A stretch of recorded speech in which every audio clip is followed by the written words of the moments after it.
Aujourd'hui, 68%, et c'est un sondage BVA, 68% des Français choisissent un établissement, un service ou un produit sur les réseaux sociaux. La France est le premier producteur au monde de lin. 150 000 tonnes chaque année. Donc on fait pousser quoi. On fait pousser. En Normandie, dans le nord de la France, on fait pousser le lin. Et ce lin est reconnu de qualité dans le monde entier. Et on est les premiers producteurs au monde de lin. Sauf que ce lin, il part à 80% en Chine pour être filé. Puisqu'on a laissé partir il y a 30 ans les filatures. On a laissé partir ce savoir-faire en Pologne, mais surtout en Chine. Donc du coup, je me suis dit, comment ça? La France envoie le lin qu'elle produit en Chine pour faire un fil, et il revient en France pour être après tissé. Donc Oui. techniquement, ils prennent 80% de la valeur ajoutée en Chine et 20% en France, quoi. Exactement. Pour dire les choses clairement, parce que faire pousser le lin, c'est parce qu'il génère le plus de valeur. Totalement. Bah, pour donner un ordre d'idée, le lin, on l'achète 3 € le kilo. Le fil vendu, il est vendu entre 16 et 17. Voilà.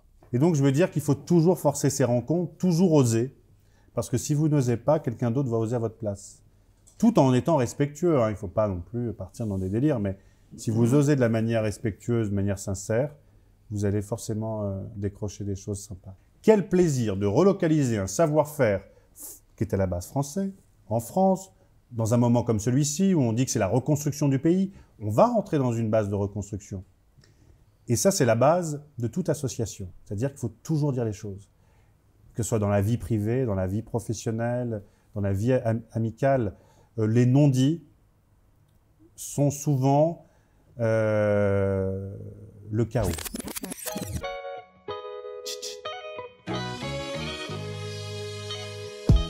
Chaque dimanche matin sur ma chaîne YouTube Grand Angle, une interview d'une personne avec un parcours extraordinaire qui nous inspire. Vous pouvez aussi écouter le podcast sur grandangleeco.com/podcast. Allez, c'est parti. Xavier Denis, bonjour, je suis content de te recevoir aujourd'hui parce que tu fais partie des journalistes un peu différents de ce que l'on peut trouver d'habitude. On en parlera pourquoi. En fait, le gros de ce qui t'a marqué le plus dans ta carrière, c'était le passage chez France Bleu, Radio Bleu. Est-ce que tu peux nous expliquer en fait, voilà, comment ta perception du métier que tu as fait dans les médias, parce que je veux pas dire journaliste. Oui, effectivement, c'est une expérience riche parce que c'est rencontrer des gens différents avec des savoir-faire différents. J'ai eu la chance de traverser toute la France avec France Bleu, une radio de proximité, la première radio de proximité de France. Et la chance, c'est que lorsque un matin vous vous réveillez à Quimper, 2 semaines plus tard à Bordeaux, quelques mois après à Lille, ou encore à Marseille, ou dans la Creuse, à Guéret, eh bien, vous devez toujours faire la même chose, réveiller avec cette proximité tout en découvrant le territoire. Et ça, c'est véritablement une richesse. C'est une ouverture sur les complexités de nos régions, sur des savoir-faire, sur des habitudes différentes. Les bonjours, par exemple, au Pays Basque, à Ratchaldeón chez Chili, ou encore à Quimper, salut dite. Tout ça, vous devez vous approprier en quelques heures. Et c'est ce qui fait de vous, après, un homme plus riche des valeurs des autres. Parce que ce qu'il faut préciser, c'est que Radio France Bleu, c'est avant tout une collection d'antennes régionales. Parce qu'il y en a pas mal, je pense, qui n'ont pas connu la radio ou qui sont juste branchés à Internet. Totalement. Et qui n'ont pas connu cette époque. Et du coup, il y avait les radios nationales où il y a une antenne pour tout le monde, Fun Radio, Skyrock, Même Énergie, si c'est radio, il y a Énergie. encore des décrochages, ouais. Ouais, voilà, Énergie, il y a des décrochages locaux à l'époque. Et par contre, Radio France Bleu, c'est Picardie, Bretagne, alors je sais pas... Pareil, il y a une radio France Bleu à Paris, qui elle va gérer des programmes nationaux, généralement entre midi et 2, et le soir après 19h. Et sinon, effectivement, la particularité, c'est de faire des émissions au niveau local, avec l'actualité au niveau local. Et c'est ce qui fait la richesse de ce réseau. C'est-à-dire que quand le matin, vous vous réveillez et que vous voulez savoir ce qui s'est passé à 5 km de chez vous, ben vous allumez France Bleu. Et toi, comment tu t'es retrouvé à courir les campagnes de France, en fait Parce qu'on a plus l'habitude du journaliste à Paris qui fait sa chronique, qui passe ses coups de fil, mais qui est toujours à Paris, alors que toi, tu étais un peu le itinérant. Exactement. Ben, c'est comme ça qu'on commence, du moins dans la brigade à France Bleu, c'est comme ça qu'on l'appelle. Moi, j'ai commencé par envoyer un CV, puis faire un stage, Puis ce stage s'est transformé en contrat et la logique de France Bleu, c'est ça, c'est d'abord d'envoyer ces animateurs, ces journalistes sur le terrain, remplacer finalement toute une brigade de journalistes et d'animateurs qui, eux, sont en CDI et donc ils doivent prendre des vacances. Ils doivent aussi parfois avoir des problématiques de la vie quotidienne et donc nous, on arrive, on les remplace. Et ça, c'est notre rôle. C'était mon rôle pendant plus de 9 ans et ça a été une expérience incroyable parce que vous traversez tout le territoire et donc vous mangez des crêpes en Bretagne, vous allez manger des spécialités basques à Bayonne, vous allez être plus solitaire en Creuse et voir toute la verdure de ce territoire, vous allez un jour vous retrouver tout seul à Laval en plein été. Voilà, c'est enrichissant. Tu changeais tous les combien de temps de département? Des fois, ça pouvait être de longues missions. Donc, la plus longue, c'est en Normandie. Je suis resté 18 mois. Mais sinon, ça pouvait être des missions d'une semaine, voire même de 2 jours. Ça pouvait être très rapide comme très long. Et c'était de quel âge à quel âge que tu as fait ça? Mon premier contrat, le jour de mes 20 ans, le 23 février 2009. Et le dernier, c'était en 2017, à Paris. D'accord. Et comment tu construis une vie familiale quand tu es en grand déplacement comme ça? Il n'y en a pas. C'est vrai, il n'y en a pas. Je pars du principe qu'il faut avoir quelques sacrifices lorsqu'on veut réussir ou faire le métier qui nous anime. C'est sûr que parfois se retrouver seul à manger une boîte de carottes râpées dans sa chambre d'hôtel, c'est pas très glamour. Quand on loupe tous les anniversaires de ses amis parce qu'on est en déplacement à l'autre bout de la France, c'est aussi pas simple. Mais est-ce que je serais la même personne si j'avais pas fait tous ces sacrifices aujourd'hui? Je pense pas. Donc, sur le moment, c'est parfois pas simple, mais sur le long terme, on est content de l'avoir fait. Et alors justement, ensuite, après France Bleu, qu'est-ce qui s'est passé? Comment tu as transitionné? Après France Bleu, en fait, il y a un moment où j'étais un peu aigri. Je pense que c'est toujours bien quand on est professionnel de se remettre en question. Et un jour, je sais pas, je suis pas content parce qu'il n'y a plus de papier dans l'imprimante. Et donc je me dis, mais c'est n'importe quoi, regarde ce que tu deviens, regarde ce que tu es en train de dire ou faire, il faut que tu changes. Et donc j'ai décidé de changer. Mais pourquoi faire? Donc je me suis dit, qu'est-ce que je fais avec tout ce réseau que j'ai acquis en 10 ans d'expérience? Et une opportunité est arrivée, celle de travailler à l'Assemblée nationale. Pourquoi l'Assemblée nationale? Rien à voir.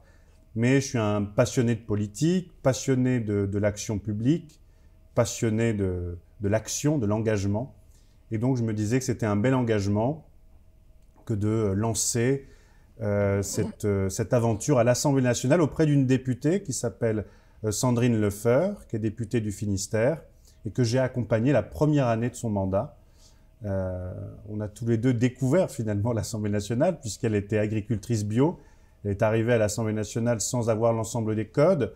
Alors, je lui en ai appris certains. Elle m'en a appris d'autres. Et puis, au bout d'un an, être dans un bureau, ce n'était pas véritablement ce que j'aimais faire.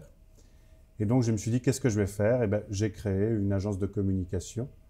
Et c'est comme ça que j'ai changé encore une nouvelle fois ce que je faisais au départ. Mais là, tu es passé dans l'entrepreneuriat cette fois-ci. Exactement. Alors qu'avant, tu étais employé. Et là, tu es passé, allez, je me dis, je monte ma boîte. Et comment est-ce que tu passes d'un statut de salarié, d'une mentalité de salarié où l'avenir est sécurisé par un patron, entre guillemets, c'est la même paye tous les mois, etc., à dire, je plaque tout ça pour monter ma société? Je ne me suis même pas posé cette question, en fait. Je l'ai fait, peut-être avec de l'inconscience. Et le réseau que j'avais acquis pendant ces 10 ans m'a permis d'avoir des clients tout de suite. Et du coup, je ne me suis même pas rendu compte de cette transition. Et vu que j'avais la même énergie, même quand j'étais salarié, parce que on dit souvent les salariés, justement, ils ont ce petit confort.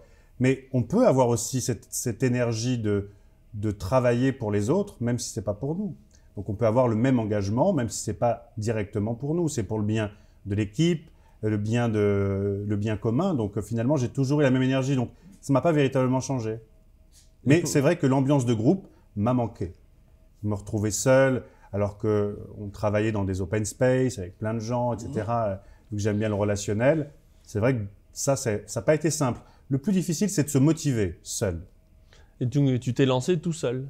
Pas d'association Ça a duré effectivement quelques mois comme ça. Et ensuite, je me suis associé avec Tim Muller, que j'ai rencontré en Alsace, toujours auprès des régions, au plus près des événements, puisqu'on accompagnait un client qui est un DJ international et qui sensibilise la jeune génération à la préservation des monuments historiques dans des lieux classés au patrimoine historique. Il mixe de la musique électro au milieu de tout ça, donc c'est sympa. Et j'ai rencontré mon associé Tim Muller. On a décidé de monter différents challenges ensemble. Et alors, dans cette boîte d'événementiel, qu'est-ce que tu fais exactement? Quelle est la spécificité par rapport à toutes les sociétés, les structures qui existent? Alors, avant le Covid, parce qu'évidemment. Sur l'événementiel, en fait, on n'a pas révolutionné les choses. On accompagne les sociétés à faire des événements, mais des événements où l'humain sera essentiellement mis en avant. Donc on travaille toujours, en tout cas avec des stratégies qui correspondent à la volonté du client. Ça, c'est très important. On prend toujours le temps d'écouter et pas simplement faire rêver. Parce que le problème de faire rêver, c'est comme quand vous êtes dans un restaurant. Si la photo est trop alléchante sur Instagram, eh quand vous allez arriver et si le burger, au lieu d'être comme ça, il est comme ça, vous allez être déçu. La deuxième fois, encore plus. La troisième fois, vous n'y allez plus. Donc, le rêve, oui, mais avec de la réalité. Ça, c'est vraiment notre objectif. Et puis, on a monté ensemble une autre société qui s'appelle Tolvec. Et là aussi, important Tolvec, qui veut dire un peu fou. C'est de l'alsacien. On ne voulait pas utiliser un mot américain, anglais, etc., comme on peut le faire aussi simplement. On voulait utiliser une langue régionale. Et mon associé Tim Muller, qui est lui-même alsacien, on a utilisé ce mot qu'il employait de manière amicale lors de nos discussions. Et on s'est dit, on va l'appeler Tolvec. Et cette société-là, elle va aider les indépendants et les commerces de proximité à communiquer, à avoir accès justement aux réseaux sociaux, à la stratégie, à l'influence, parce que c'est vrai que c'est réservé souvent à ceux qui ont les moyens, à ceux qui ont des grands services de communication, qui ont les réseaux, alors qu'eux, ils ont un vrai savoir-faire à vendre. Et ça, c'est vraiment notre spécificité. Alors concrètement, en fait, je suis boulanger, ça s'adresse à moi? Exactement. Donc tous les petits commerces de proximité? Ouais, boucher. On en a des bouchers, c'est incroyable, mais on découvre des gens passionnés, souvent des gens aussi qui se sont reconvertis professionnellement. On a 2 jeunes bouchers, par exemple, qui étaient ingénieurs, et qui du jour au lendemain ont décidé de devenir bouchers, et qui s'éclatent d'autant plus aujourd'hui en étant bouchers. Mais je pense que c'est le bel exemple, parce que quand on fait des études, on dirige souvent les jeunes directement, va faire un bac S, va faire ceci, va faire cela. Mais sauf qu'en fait, on oublie qu'on prendra certainement peut-être plus de plaisir à apprendre un vrai métier. Chocolatier, plombier, etc. Moi, autour de moi, je vois pas de plombiers malheureux. Ils sont tous déjà dans leur vie financière stable, ils ont du travail, ils ont une vie de famille. Donc en fait, on a stigmatisé, je pense, les métiers en disant c'est pas bien, non, fais pas un bac pro, fais un bac général, c'est mieux. Sauf que maintenant, les débouchés sont fermés. J'ai un ami qui a fait un bac S. Il est parti finalement au Canada. Il était devenu chercheur. Il gagnait 1 200 € par mois. Ah, tu connais la blague. Les plombiers, c'est les premiers qui ont réussi à transformer le plomb en or. Ouais, c'est vrai, j'ai pris cet exemple des plombiers, mais je trouve que c'est vrai. Et donc, cet ami qui a dû partir au Canada pour gagner mieux sa vie, alors avec un bac plus 6, pour devenir barman, il gagnait mieux sa vie en étant barman au Canada qu'en étant chercheur en France. Donc, sincèrement, il y a plein de questions à se poser sur l'orientation, sur la juste rémunération de certaines professions. Alors peut-être que les barman gagnent très bien leur vie au Canada, non? C'est combien, enfin, on parle de quoi à peu près Non, en tout cas, par rapport à ce que lui gagnait dans les 1 200 €, il était à plus de 2 000 € largement. Ouais, donc, ce qui est déjà une bonne moyenne, puisque quand on voit ce que gagne un Français moyen, plus de 2 000 €, c'est déjà un bon salaire. Ouais, le salaire moyen est à 2 200 € et le salaire médian à 1 800. Ouais. Donc médian, c'est 50% au-dessus, 50% en dessous. Et du coup, pour en revenir à Tolvec, comment est-ce que ça fonctionne? Parce que je suis boucher dans une ville de 50 000 habitants. Qu'est-ce que les réseaux sociaux, enfin, c'est quoi le lien? Comment? Eh ben, il y a un exemple très parlant. On le connaît, le boucher, dans une ville de 50 000 habitants. Eh bien justement, non. Vous connaissez peut-être le boucher à 50 mètres de chez vous, sauf qu'il y en a peut-être un autre à 150 mètres, qui lui propose des choses différentes, avec des particularités différentes, des races différentes, des savoir-faire différents. Et donc notre objectif, c'est ça, c'est vraiment mettre en avant les savoir-faire, les valeurs pour le boucher. Pour vous donner un ordre d'idée, tout le monde sait qu'il y a une rôtisserie dans la rue où il est. Sauf que, est-ce que les gens vont directement acheter un poulet à la rôtisserie? Oui. Est-ce qu'ils vont aller directement acheter une épaule de cochon de lait? Non. Donc du coup, avec mon associé Timulaire, nous avons voulu, sur cet exemple-là précis, mettre en avant cette épaule de cochon de lait. Pour vous donner un ordre d'idée, il en vendait le week-end 4. Oui, Maintenant, parce que il en vend... c'est quelque chose de rare, quoi. C'est pas... On n'a pas l'habitude de... Non, voilà. Puis on va à la rôtisserie, on prend un poulet.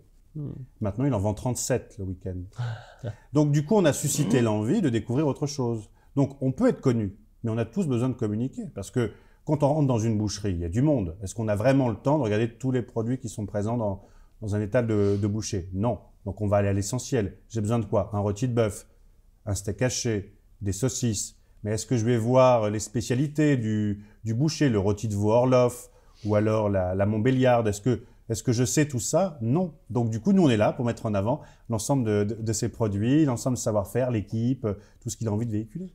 Et est-ce que c'est... Parce que dans la première approche, on pourrait se dire, bah, du coup, ça augmente le degré de concurrence dans la ville, mais on pourrait aussi se dire que finalement, les gens, plutôt que d'acheter un je sais pas quoi sur Amazon, eh ben, ils vont se dire, ah bah tiens, je savais pas qu'il y avait de l'épaule de cochon de lait. Est-ce que c'est un moyen de rétablir la concurrence, entre guillemets, sur Internet pour favoriser le local? Tu vois ce que je veux dire? C'est exactement l'état d'esprit de Tolvex. On nous a dit, oui, mais pourquoi vous ne montez pas une marketplace, etc.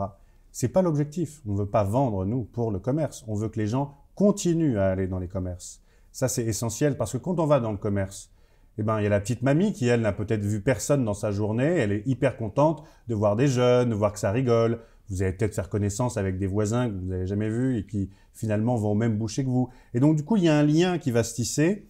Et c'est ce lien-là qui est hyper important chez les commerces de proximité. Et quand on travaille la communication de ces commerces de proximité, c'est exactement cela ce que l'on veut véhiculer. Et ça a dû exploser avec le Covid, non? Parce que globalement, comme les gens n'avaient plus le droit de descendre de leur immeuble, je caricature, bah, ils étaient toujours au courant de ce qu'on pouvait leur livrer, parce que le gars qui était en dessous. Il y a un chiffre qui dit que plus de la moitié des commerces qui sont sortis pendant le Covid, notamment, sont ceux qui étaient les plus digitalisés. Présents sur le web ou digitalisés? C'est les deux. Digitalisé, ça veut dire qu'on a une présence sur les réseaux sociaux, sur Internet et pour certains une marketplace. Mais déjà, quand on est sur les réseaux sociaux, où on peut voir la carte, on peut commander, même par téléphone, par mail, ça c'est important. Après, il y a tout un travail pédagogique à faire avec les commerces de proximité, puisque ce sont naturellement pas des gens qui ont l'habitude de communiquer sur les réseaux sociaux. Puisque, comme on vient de le dire, ces gens-là, leur priorité, c'est l'humain. Donc, c'est l'échange avec le client. Donc, on fait tout ce travail pédagogique pour faire comprendre également à un commerce de proximité que ce n'est pas en étant sur les réseaux sociaux que l'on va supprimer leur côté humain et supprimer justement ce lien et qu'ils peuvent le travailler à travers les réseaux sociaux. Donc, c'est pas si simple. Mais du coup, le challenge est encore plus fort à relever. Et comment tu arrives, parce que moi, je vois mon boulanger, qui ressemble beaucoup à mon boucher dans le profil, lui expliquer Facebook, Instagram, tout ça, ça va être compliqué. Enfin, tu vois, c'est-à-dire qu'il y a une équipe qui prend en charge et qui les aide, mais du coup ça coûte cher, ou alors est-ce que vous leur expliquez comment faire et ils se débrouillent? Alors aujourd'hui, on est dans on passe la barrière, en fait, comment on passe la barrière culturelle ouais. du boucher, du boulanger de 50 ans en lui disant, tu sais, Facebook, ça envoie la baguette. Alors, aujourd'hui, on a la chance, premièrement, d'être en France et d'avoir beaucoup d'aide à la digitalisation. C'est jamais simple à dire, digitalisation. Des commerces de proximité. Il y a plein d'aides.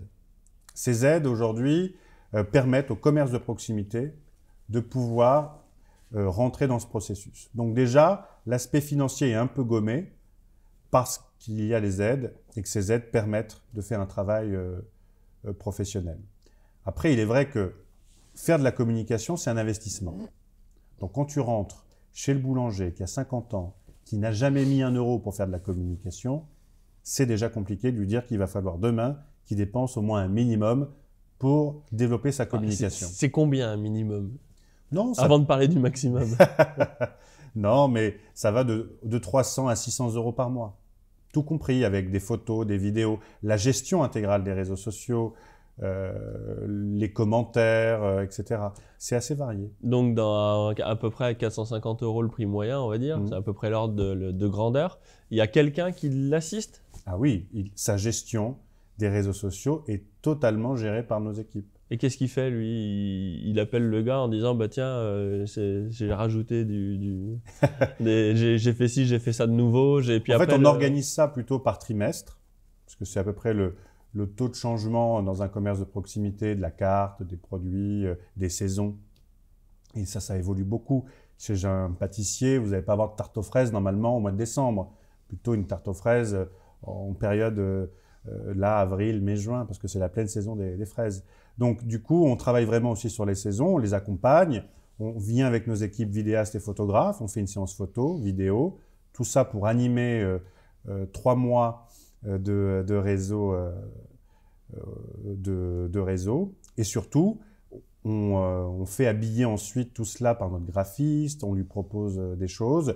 Et au bout de 3 mois, on refait un point, on refait une nouvelle séance photo, vidéo, on travaille des textes, on fait des stories animées, on gère également son Google My Business, très important aujourd'hui. Donc voilà, on met tout en place pour qu'il soit vraiment dans le milieu de l'influence et que sa communication soit véritablement gérée. C'est pas simplement dire on vous prend 3 photos, allez hop, oui comment je fais, bah, vous mettez les photos en ligne, vous mettez j'adore les fraises et le laisser tomber. Non, c'est un accompagnement et cet accompagnement forcément ça a un coût. Et les gens, ils savent qu'ils peuvent aller voir leur boulanger sur Internet parce que le boulanger de 50 ans, il a aussi des clients de 50 ans qui lui correspondent souvent. Et du coup, est-ce que les gens... Enfin, moi, j'aurais jamais l'idée d'aller voir si mon boulanger, il a... Aujourd'hui, 68%, et c'est un sondage BVA, 68% des Français choisissent un établissement, un service ou un produit sur les réseaux sociaux. Et je prends souvent l'exemple d'une amie qui est cadre dans une grande entreprise et qui a 58 ans. On pourrait dire, lambda, elle a l'habitude de ces commerces de proximité. Eh ben non.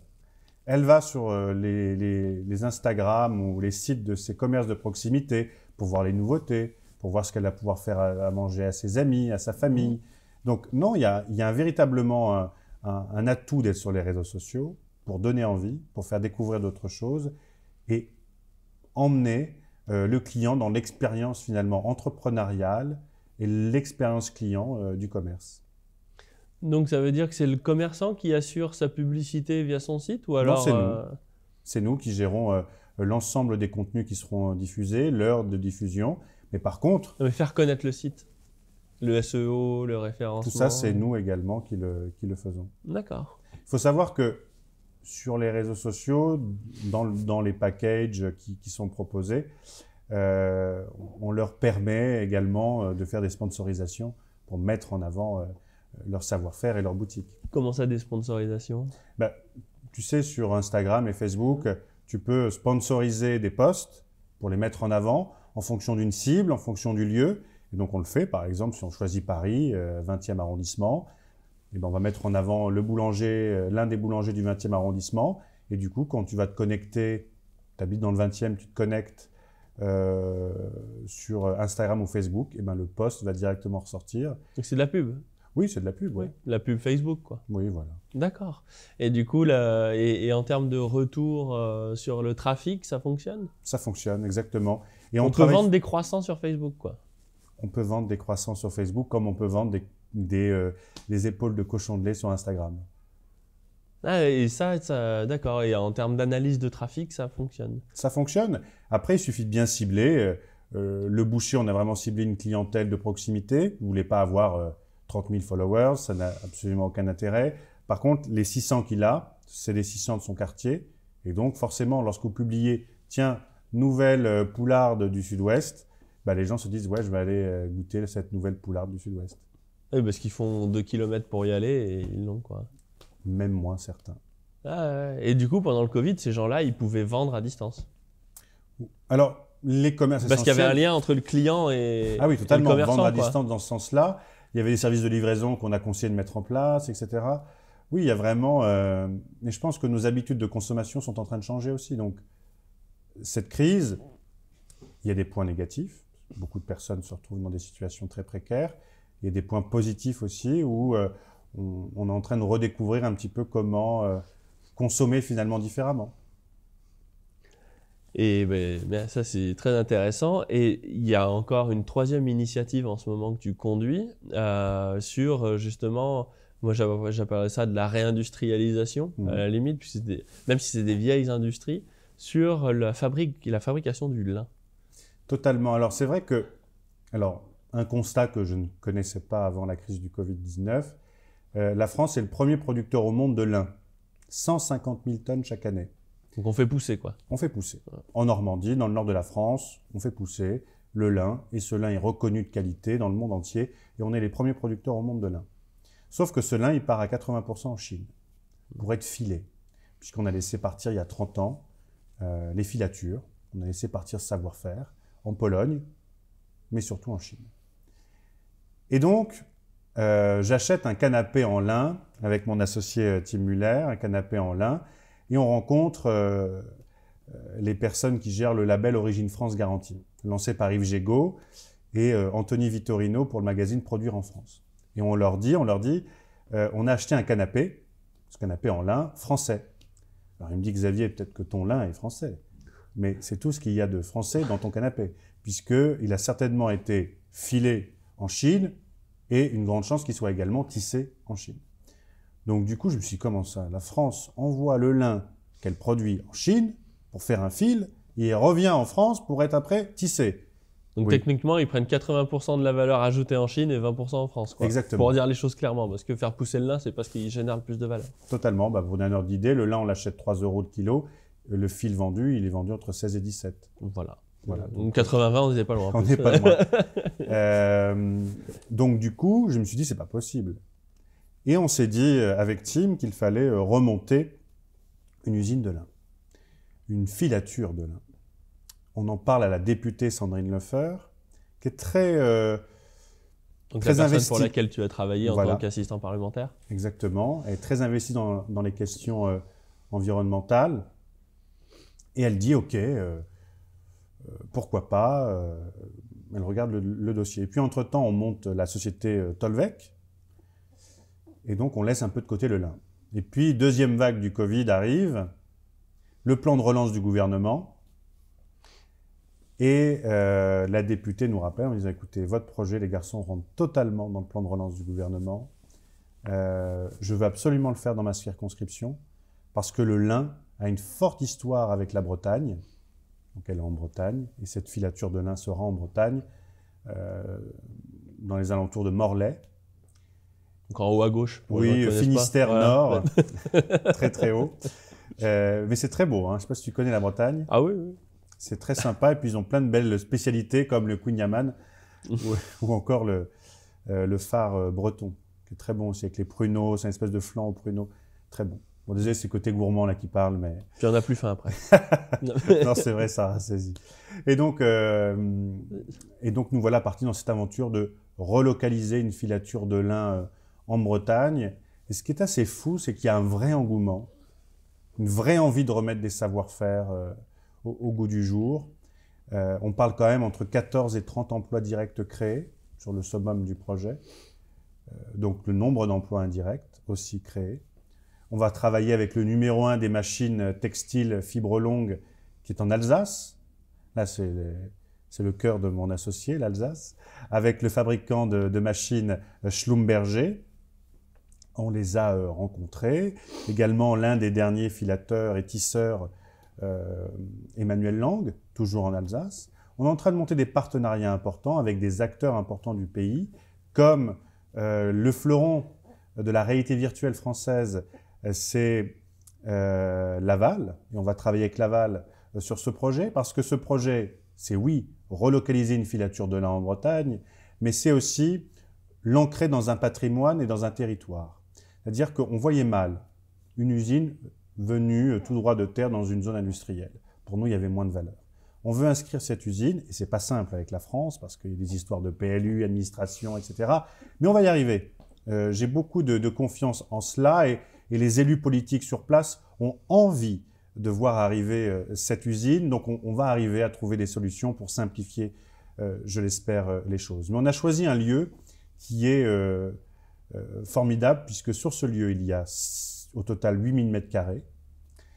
La propriétaire des lieux est une femme qui a travaillé toute sa vie, mais qui n'a plus les moyens ni la force d'entretenir seule ces terrains. Parce que ces terrains, il y a un côté agricole, avec des vieux hangars, qui eux seront détruits pour construire l'usine, mais il y a aussi des maisons qui sont ancrées dans le patrimoine breton. Ces maisons, c'est des maisons où il y a des maisons de paysans marchands, donc c'est le paysan qui vendait le lin à l'époque, une maison où était tissé le lin, et donc ces maisons sont classées au patrimoine. Cette femme n'a pas les moyens de les rénover, et donc du coup, l'objectif, c'est d'inclure donc ces maisons dans ce patrimoine industriel qu'on veut remettre au goût du jour en Bretagne, pour inclure à la fois la transmission aux écoles autour, les inviter à découvrir cette nouvelle façon de traiter le lin, mais à la fois les connecter avec leur propre histoire et leur montrer comment c'était fait à l'époque, grâce à la réalité virtuelle et donc grâce aux professionnels qui sont à Laval. Alors, il y a quelque chose quand même, parce que là, on a changé d'échelle. Quand tu crées une société d'événementiel ou une société sur Internet, Tolvec, c'est assez faible en termes de capital. C'est pas capital intensive, comme on dit, parce que il te faut du temps, un minimum de matériel. Oui, on est dans le service, donc forcément. Tout le monde peut se lancer avec 5000 balles, on y arrive. Par contre, une industrie, une filature de lin, là, il y a un peu plus d'investissement à mettre. Donc, comment, c'est quoi? C'est par l'emprunt, c'est par les subventions, c'est par fonds propres, c'est comment on monte un projet industriel? Parce que là, c'est... Alors justement, on a pensé à un nouveau modèle pour financer cette usine industrielle, cette transformation de lin, cette filature de lin. Il y a 4 façons que l'on va utiliser pour financer cette usine. Premièrement, l'investissement participatif. Alors c'est combien déjà l'usine? Pour avoir l'idée de... Alors, dans un premier temps, on sera aux alentours de 4 millions d'euros. Et dans le projet final, c'est aux alentours de 8 millions d'euros. D'accord. Donc quand tu démarres, tu as 4 millions à trouver. 4 millions à trouver tranquillement. Pour le démarrage. Mais ça tombe bien, tu les as. Ben, on ne les a pas encore. Je joue à l'euro-million toutes les semaines, mais je n'ai pas encore gagné. T'as acheté du bitcoin il y a 5 ans. Voilà, c'est ça. Non, mais en fait, je pense qu'il ne faut pas se freiner, parce que lorsqu'on a une idée aussi forte que celle-ci, les gens ont envie de s'investir. Et la preuve, on a eu un superbe article dans la presse quotidienne régionale du Télégramme, en Bretagne, comme il y a de la presse quotidienne à Paris, c'est le Parisien, toutes les régions ont des presses quotidiennes. Et donc, il y a eu un fort impact auprès d'acteurs différents. Et donc, on a décidé de financer l'usine de 4 façons. La première, l'investissement participatif. Permettre à chaque Français, Française qui souhaite s'investir dans ce projet, de pouvoir avoir des parts dans l'actionnariat de l'usine. Ça, c'est important pour reconnecter, je pense, nous, Français, dans l'économie réelle. Alors, c'est quoi concrètement? Un Kickstarter? C'est quoi? On est en train de définir les contours, mais il y aura un taux de rentabilité en fonction de la somme que vous allez pouvoir mettre au départ. Donc nous, monsieur, madame, tout le monde, on pourra acheter des parts d'une filature de lin en... Totalement. C'est un prêt ou c'est du... Non, c'est un investissement. Donc ce n'est pas un prêt, c'est-à-dire que si vous investissez 500 €, peut-être qu'on vous garantira dans 7 ans un taux de rentabilité entre 7 et 8%. Ça dépendra de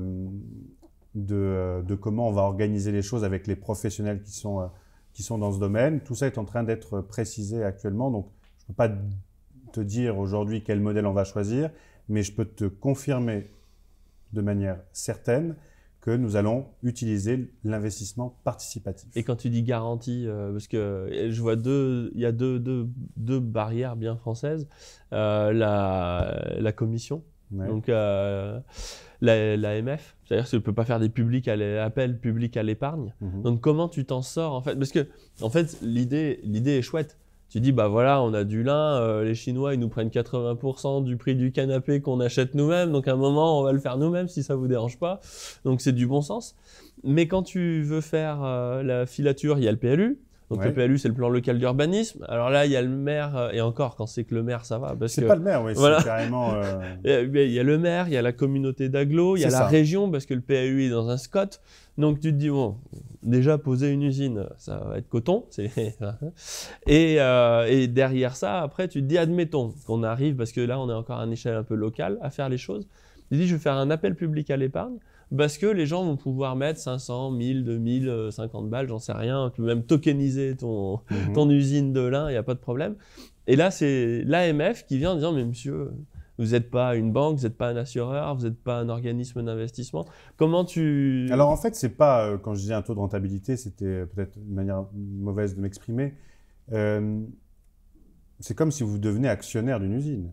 C'est-à-dire que vous aurez les dividendes. Ouais. Et ces dividendes seront divisés sur l'ensemble de l'actionnariat. Mais moi, aujourd'hui, j'ai une boîte et je veux donner des parts à tout le monde, enfin vendre des parts à tout le monde. J'ai pas le droit d'en parler ici en disant « Ouais, j'ai une boîte, venez. » Parce que l'AMF vient me toquer à ma porte en disant « Monsieur, vous n'êtes pas un intermédiaire financier. » Totalement. Alors Et après, du c'est coup, pour comment... Ouais. c'est pour ça qu'il y a des fonds qui s'appellent l'ITA, Tudigo, par exemple, qui sont spécialisés dans l'investissement participatif. Et c'est eux qui vont porter cet investissement participatif. Ce sont ces professionnels qui vont nous accompagner sur ce point, comme l'ouverture au capital des agriculteurs, qui vont, eux aussi, ça c'est important pour nous, pouvoir avoir des actions dans l'usine pour pouvoir être présents du début à la fin.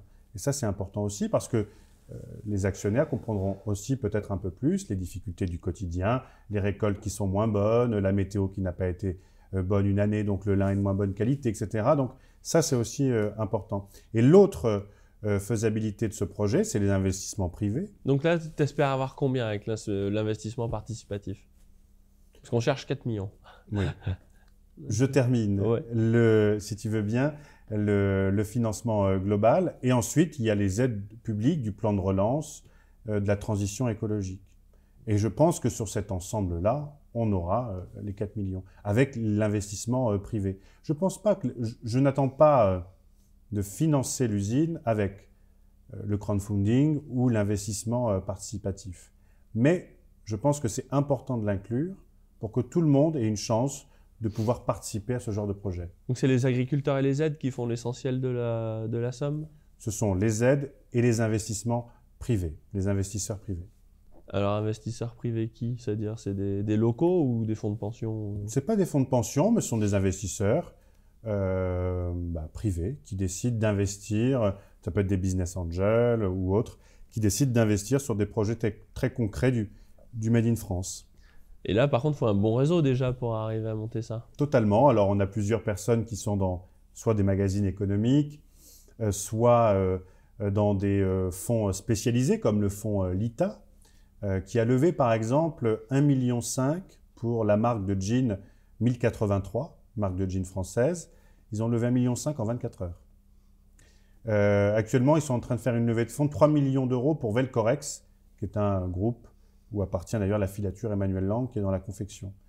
Donc, ils ont à peu près 800 investisseurs qui sont spécialisés dans toutes ces questions du Made in France. Et donc, du coup, eux font partie des acteurs importants pour réaliser ce projet. À quelle échéance vous aurez fini de collecter les fonds à peu près? Dans le planning. Hein, fin d'année. 2021? Oui. Ouais. C'est toujours bien de préciser la date. Fin d'année, monsieur. Et qui va diriger l'usine? Parce que ça a encore un savoir-faire, ça. Totalement. Alors nous, on est les porteurs de projet, Active Muller. Mais effectivement, pour diriger l'usine, ce sera un ingénieur textile que l'on est en train de recruter. Il y aura des ouvriers qui seront formés par Schlumberger, parce qu'on a laissé partir le savoir-faire, donc il faut reformer ces ouvriers. Et puis... Donc Schlumberger met des billes en termes de formation. Donc ils sont partie prenante à ce niveau-là, quoi. Totalement, oui. Ils ont envie de faire ça, quoi. Ouais, ils ont envie d'accompagner la relocalisation des filatures en Europe et en France. Et du coup, ils vont eux-mêmes former les ouvriers. Et ça, c'est hyper important. Et je trouve que c'est chouette quand le constructeur lui-même arrive et forme les personnes qui vont directement piloter les machines. C'est très sympa. Donc il y aura un directeur de secteur, il y aura 2 mécaniciens électriciens, un cariste et cet ingénieur textile, le tout accompagné avec une personne qui a travaillé pendant 27 ans dans une filature, qui a aujourd'hui une 60aine d'années, et qui va mettre à profit son savoir-faire auprès des nouveaux ouvriers. Et qui est le patron? C'est-à-dire que dans une entreprise, habituellement, quand on fonde une entreprise, celui qui apporte le capital, il est aussi dirigeant, et c'est lui qui embauche, qui vire, qui félicite, qui promeut, qui dégrade, quoi. C'est le responsable. Et quand ça marche pas, c'est lui qui perd l'argent. Qui est le patron qui incarne ça? Est-ce que c'est plutôt un mode coopératif scope, ou est-ce qu'il y a une tête de proue, un capitaine industriel? Voilà, c'est quoi le modèle? Le modèle, c'est... avec Tim Muller, nous sommes les porteurs de projets. Nous sommes les têtes de gondole, nous sommes la communication, nous sommes les organisateurs, nous sommes les facilitateurs. Donc, dans un premier temps, nous serons ces personnes qui organiseront et qui iront chercher les débouchés pour cette usine. Le tout accompagné par l'ensemble des actionnaires, parce que si on choisit d'avoir des actionnaires impliqués, comme les agriculteurs ou comme un Français qui souhaite investir dans cette usine, il faut qu'il y ait des décisions collectives. Et donc, ça sera un mélange d'une société commerciale, mais avec une vision collective. Et ouais, vous avez déjà approfondi cette partie-là sur la gouvernance ou pas? Parce que la gouvernance des entreprises, c'est un sujet passionnant. Ce sera une gouvernance classique, on ne va pas mentir. Il y aura un président, il y aura un directeur général, il y aura un chef d'usine, il y aura un directeur d'usine. Voilà, on ne va pas faire un collectif de... Et donc le DG, c'est toi? Peut-être. En tout cas, aujourd'hui, on est les porteurs de projet. On verra en fonction des fonctions qui sera président, qui sera directeur général. Quand l'ensemble des actionnaires auront signé, voilà, ce sera d'un commun accord que l'on décidera qui aura quelle fonction. Mais lorsqu'on incarne un projet, c'est important aussi d'en assumer les responsabilités ensuite. Parce qu'on a pris le risque. Si on emmène tout le monde dans un bateau et qu'après on descend en disant « bon, il y a un iceberg, mais je vous laisse dedans », bon, c'est pas fair play. Donc, quand on est à l'initiative du projet, ben, on en assume la responsabilité, on en assume les conséquences négatives, mais les conséquences positives aussi. Donc, du coup, non, c'est important. Tu seras actionnaire? Je serai actionnaire, oui, bien sûr. Voilà. On va mettre des fonds propres dans l'usine. Oui, c'est-à-dire que vous mettez pour de vrai, quoi. Pour que les gens suivent, en général, il faut mettre sa peau aussi sur la table, quoi. Totalement. Il faut, et puis le terrain, c'est nous qui allons l'acheter. Les premiers risques, c'est nous qui allons les prendre. D'accord. Les premiers visages que l'on va voir dans la presse, c'est nous que l'on va voir. Donc, on engage notre image, on engage notre responsabilité. Donc, il est normal qu'après, on l'assume. Oui, donc en fait, c'est presque un changement de carrière, là, parce que ça occupe son âme, ce genre de projet. Mais à la fois, ce n'est pas un changement. Ce qui est assez étonnant, c'est que finalement, on retrouve sur l'ensemble des projets que l'on monte actuellement, authenticité, savoir-faire, proximité. Voilà. Et donc, ce sont ces 3 valeurs qui dirigent l'ensemble de nos projets. Et ça, c'est cool, parce que on était en déplacement en Normandie pour rencontrer justement les acteurs importants du lin, puisque le lin est principalement cultivé en Normandie. Et on a rencontré des gens qui étaient aussi animés par les mêmes choses et qui en avaient un peu marre qu'on leur dise l'inverse. Authenticité, savoir-faire, proximité. On a rencontré la première coopérative de lin au monde, Terre de Lin, qui gère 15% du lin mondial. Et on a vu face à nous des gens très humains, très connectés avec les réalités au niveau environnemental, au niveau de l'emploi, au niveau de la connexion des territoires. Donc c'est hyper intéressant de voir cela, c'est-à-dire qu'ils auraient pu totalement dire « non, je décide de continuer à vendre aux Chinois. Je m'en fous de vendre 200 tonnes à des Français qui veulent faire une filature alors que j'en vends fois 100 aux Chinois. » Non, ils veulent donner une priorité à ces filatures européennes et françaises. Et ils veulent soutenir les projets. Et ça, je trouve, c'est hyper enrichissant. On n'a pas été jugé, personne nous a dit « vous n'êtes pas ingénieur textile, pourquoi vous faites ça ?» etc. D'ailleurs, souvent, quand on pose la question aux gens qui s'investissent dans le lin, on leur pose la question « mais comment êtes-vous arrivé au lin ?» Ils vous répondent souvent « par hasard ». Et c'était le cas également du directeur de cette coopérative. Ça a été le cas également lorsqu'on a rencontré les agriculteurs en Normandie qui produisent du lin bio. Parce que si on veut refaire une filière, recréer une filière en Bretagne de lin, on veut la recréer au niveau du bio. Et là, vous pouvez être sûr que vous avez des gens qui vous disent « mais ça sert à rien, le lin c'est déjà une plante très propre, etc. Ça ne poussera pas, vous allez diminuer par 10 les rendements des agriculteurs, ils vont pas gagner d'argent. C'est quoi la contrainte avec le bio sur le lin? Parce que là, moi, je ne suis pas. Oui, alors, le lin, tu as raison. La seule contrainte, c'est que des mauvaises herbes puissent se mélanger, puisqu'on n'utilise pas de pesticides. Donc, on ne peut pas tuer toutes les mauvaises herbes de la même manière. Donc, il faut le désherbage mécanique, etc. On n'utilise pas de... à la main, c'est-à-dire mécanique? Mécanique, c'est de machines, oui, qui puissent éviter d'utiliser des pesticides. Et donc, le risque, c'est que lorsque le lin pousse, que des mauvaises herbes se mettent dedans, des mauvaises herbes nocives pour la plante, et lorsqu'on va vouloir la tisser, eh ben, la fibre va casser à cause des mauvaises herbes. Parce que les mauvaises herbes sont mélangées avec le lin qu'on récolte, quoi. Exactement. D'accord, donc la machine, c'est des herbages mécaniques, mais ça marche, on te dit, ouais, mais ça marche vite fait, quoi. Mais ça marche pas, puis on perd du temps, et puis il n'y a pas de rendement, etc. Donc, vu que avec Tim, on croit essentiellement ce que l'on voit, on a été rencontrer des agriculteurs bio et qui produisent eux-mêmes du lin bio depuis 10 ans. S'ils produisent du lin bio depuis 10 ans, c'est qu'on estime qu'ils savent faire. Ils savent faire. Et donc, on leur a posé en toute transparence toutes les questions. Alors, vous produisez moins, mais pourquoi vous continuez vu que vous perdez de l'argent? On a fait le tableau de tout ce qu'on a pu nous dire sur le lin bio. Et ce qui est assez drôle, c'est qu'ils nous ont présenté totalement l'inverse. C'est-à-dire que pas du tout. Il y a des mauvaises herbes, oui, mais nous, il y a des mauvaises herbes qui finalement ne risquent rien par rapport à la fibre, et ils nous ont montré. Oui, on n'utilise pas de pesticides. Oui, on a le même taux de rendement que du lin conventionnel. Donc finalement, ils ont cassé les mauvais arguments les uns après les autres, et ils nous ont montré que c'était possible. Donc maintenant, on va inclure ces agriculteurs qui font partie d'une association qui s'appelle Lin et Chanvre Bio dans le processus de pédagogie auprès des agriculteurs pour leur montrer que non, justement, c'est possible le lin bio, et la débouchée est encore plus forte, car je crois que le lin bio représente 1% du lin français.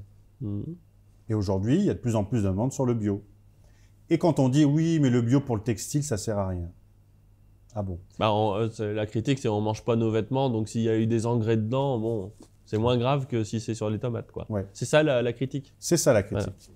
Mais quand on pense au nombre d'heures que l'on passe dans un lit, par exemple, et si dans ce lit, il y a plein de produits toxiques, et si dans ce lit, vous y restez 8 heures après une grasse matinée, 10 heures, 11 heures, ben vous allez respirer des produits toxiques. Et lorsque vous allez laver vos draps la première fois avec tous ces produits toxiques, ils vont où les produits toxiques? Dans la nappe phréatique. Donc non, ce n'est pas anodin le textile. Là, je porte du textile. C'est pas anodin ce que je porte, parce que je l'ai sur moi, à même ma peau. Donc forcément, il y a un lien. Je dis pas qu'il sera peut-être plus fort que de manger une tomate bourrée de pesticides. Mais c'est important de prendre conscience pour essayer de réduire sa consommation de textiles achetés n'importe où, notamment au Bangladesh, par exemple, pour les draps. Et en fait, ce que j'aimerais que tu nous expliques, c'est comment on peut mener autant de projets à la fois. Bon, alors l'événementiel en ce moment, tu vas me dire, c'est plutôt calme, hein, on en discutait. Les concerts en plein air. Là, les concerts en plein air ou les événements, il n'y en a plus. Oui, ça libère un peu de temps. Mais c'est ce qui a permis de se réinventer finalement. Parce que si on était dans le même fonctionnement, s'il n'y avait pas eu la crise, est-ce que je me serais intéressé au lin? Est-ce que je me serais intéressé à la communication des indépendants? Non. Ça date de quand? Quand est-ce qu'il a démarré ce projet sur le lin? En plein premier confinement. Oui, donc c'est assez récent, entre guillemets. Totalement. Pour un projet industriel, 1 an, c'est assez court pour réfléchir. Enfin, voilà. C'est assez court, mais finalement, quand vous mettez tous les acteurs autour de la table, vous vous rendez compte que tout avance très vite. Il ne faut pas être individualiste. Il faut savoir partager, il faut savoir construire avec les autres. Et du coup, on reçoit énormément de sollicitations. Ce matin, on avait un appel d'une femme qui s'appelle Françoise, qui a travaillé, qui a une carrière totalement différente. Elle a été gérante de supermarché, elle a été dans différentes fonctions, et notamment dans le textile, avec une entreprise qui s'appelle Le Minor, en Bretagne, qui a été numéro 1 du textile pendant très longtemps. Et aujourd'hui, elle a pris le cap, elle aussi, de créer sa propre société. Elle a pris connaissance de notre initiative. Et aujourd'hui, elle est prête à nous accompagner pour acheter du lin, pour le proposer à ses clients, et pour nous aider à la confection de notre ligne de linge de maison. Apporter son savoir-faire, parce qu'elle est enthousiasme, toujours pour la même chose, les mêmes valeurs, authenticité, savoir-faire, proximité. Et donc, quand vous véhiculez cela, finalement, les gens, indirectement, viennent à vous. Et alors là, je vais faire un crochet. Est-ce que c'est pas ces 3 valeurs, les valeurs Radio France Bleu? Ce que je veux dire par là, est-ce qu'on est parti d'un métier local, de journalisme local, où tu as rencontré des gens normaux, des gens voilà, qui sont au contact en fait, de la réalité, et au final, tu te retrouves à faire une usine de lin et de la promotion de commerces locaux. Est-ce qu'il n'y a pas un pont justement entre ça? Est-ce que tu n'as pas pris ce goût-là en rencontrant ces gens? Si. Et je pense que c'est une chance que j'ai pu faire cette expérience à France Bleu. Quand je suis arrivé à France Bleu et que, par exemple, Dire Straits était diffusé, je ne savais même pas ce que c'était, je n'avais jamais entendu cette chanson. Donc, à chaque fois, j'écorchais les noms, j'écorchais les chansons. Et j'ai pris goût, effectivement, à cette proximité.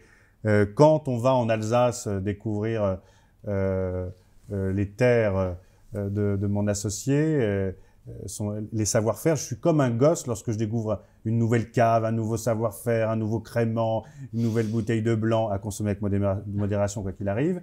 Mais du coup, c'est toujours une richesse, je trouve. Chaque personne que l'on rencontre vous apporte quelque chose. Il y a des gens qui vont dire « Ah oui, mais c'est du blabla ». Non, en fait, je pars du principe que quand quelqu'un me fait une remarque négative, ça veut dire quelque chose. Quand une personne me fait une remarque positive, ça veut dire quelque chose. Et ça doit forcément nous permettre de nous questionner sur nous-mêmes. Et donc, tu as raison, c'est France Bleu qui m'a connecté avec ces territoires et finalement qui sont aujourd'hui ancrés en moi et qui sont la manière dont j'ai envie de construire mes projets. Et en fait, parce que je bosse un peu mes sujets avant, et ce que je me disais, l'histoire un peu Xavier Denis, c'est de dire, j'ai l'impression qu'aujourd'hui, il y a beaucoup de jeunes qui rêvent de diplômes, de gratte-ciel, de bureaux, de médias, d'information system, etc. Et globalement, quand je vois un pays comme la Suisse où 70% des jeunes partent en apprentissage et s'arrêtent au bac, ouais, je me dis, est-ce qu'on n'a pas un peu perdu contact avec le sol? Non, mais est-ce qu'on n'a pas décollé un peu en disant comment ça tourne un pays avec 80% de bureaucrates tu veux ou savoir... de noircisseurs de case Excel, je sais pas comment. Non, mais c'est vrai. Mais c'est ce que je te disais tout à l'heure avec l'exemple de la manière dont on oriente les jeunes dans le travail. Même moi, j'ai été déconnecté à un moment parce que tu rêves que de ça. Parce qu'on te dit à longueur de journée qu'il faut que tu sois on va y venir. Dans un bureau, etc. Donc, moi, j'avais envie de cela. Et puis, je me suis vite rendu compte que, en fait, l'authenticité de qui nous sommes est bien plus importante que le reste. Il y a un jour, le maire de Boulogne-Billancourt qui me dit, il me convoque dans son bureau, j'étais jeune. Donc, pour préciser, Boulogne-Billancourt, c'est là où il y a beaucoup de sièges de médias. Oui, beaucoup de sièges de médias. Je rencontre le maire. J'étais investi dans la politique au niveau local. Et il me dit, tu sais Xavier, le plus important n'est pas le costume que tu portes, mais la personne que tu es. Et c'est vrai parce qu'au début, ce qu'il m'a dit là, je l'ai pris comme un reproche. Je me suis dit, mais j'ai le droit d'acheter un costume si j'ai envie. Il savait qu'à l'époque, que m'acheter un costume, ça me coûtait de l'argent. Et lui, il ne voulait pas que ça me coûte de l'argent. Il me faisait comprendre que finalement, même si j'étais venu avec mes baskets et mon jean, j'aurais eu à ses yeux la même importance et j'aurais eu la même importance dans mes actions que si j'étais habillé en costume. Et sur le fait, je n'ai pas compris.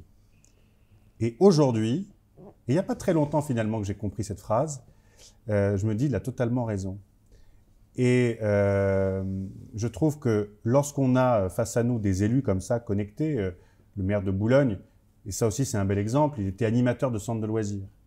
Il est devenu maire. Mais qu'est-ce qu'il a fait devenir maire? C'est l'amour des autres, l'amour des gens, le partage, l'authenticité. Il ne s'est pas inventé une vie, il est resté lui. C'est-à-dire que le maire, vous pouvez le croiser en scooter dans la ville de Boulogne. Alors que beaucoup aujourd'hui aimeraient avoir un chauffeur. Lui, il s'en fout. Il a un chauffeur aussi pour certains déplacements, mais il prend le scooter. Donc je trouve que c'est un état d'esprit. Et cet état d'esprit, je pense que cet exemple du costume est hyper parlant par rapport à ce que tu viens de dire. Alors justement, maintenant, ce que j'aimerais voir, c'est comment on en arrive là, sachant que toi, tu es un gars de la province. Donc tu me disais, Des régions, j'aime pas province. Ouais, des régions, des territoires, c'est comme si j'ai tout entendu. Moi. J'ai Non, tout je entendu. plaisante. Mais voilà, c'est quelqu'un qui me disait, moi, quand je vais, je sais pas, de Limoges à Tours, je vais de la province à la province, quoi. Tu vois. Mais...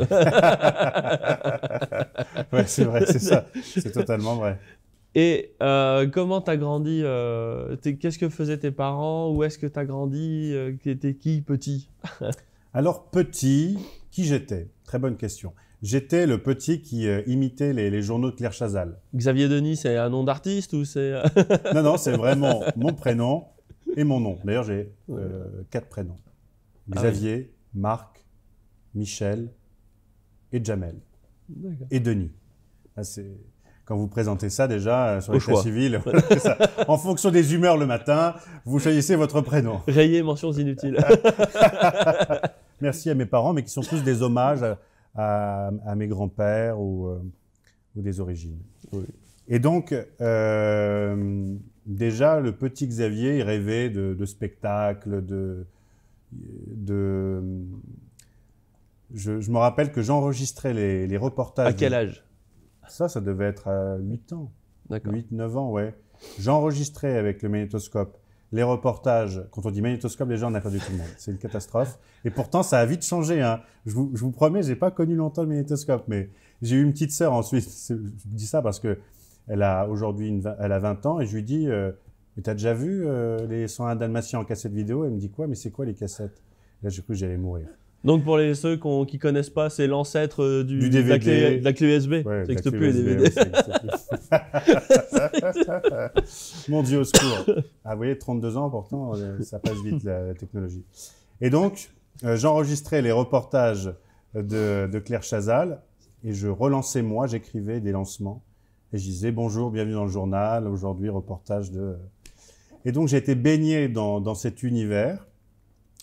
J'ai été élevé par mes grands-parents, des grands-parents aimants, avec des parcours pas simples non plus. Une grand-mère qui perd son mari à 46 ans, une autre qui vient du Maroc et qui laisse une vie derrière elle, des coutumes pour venir habiter en France.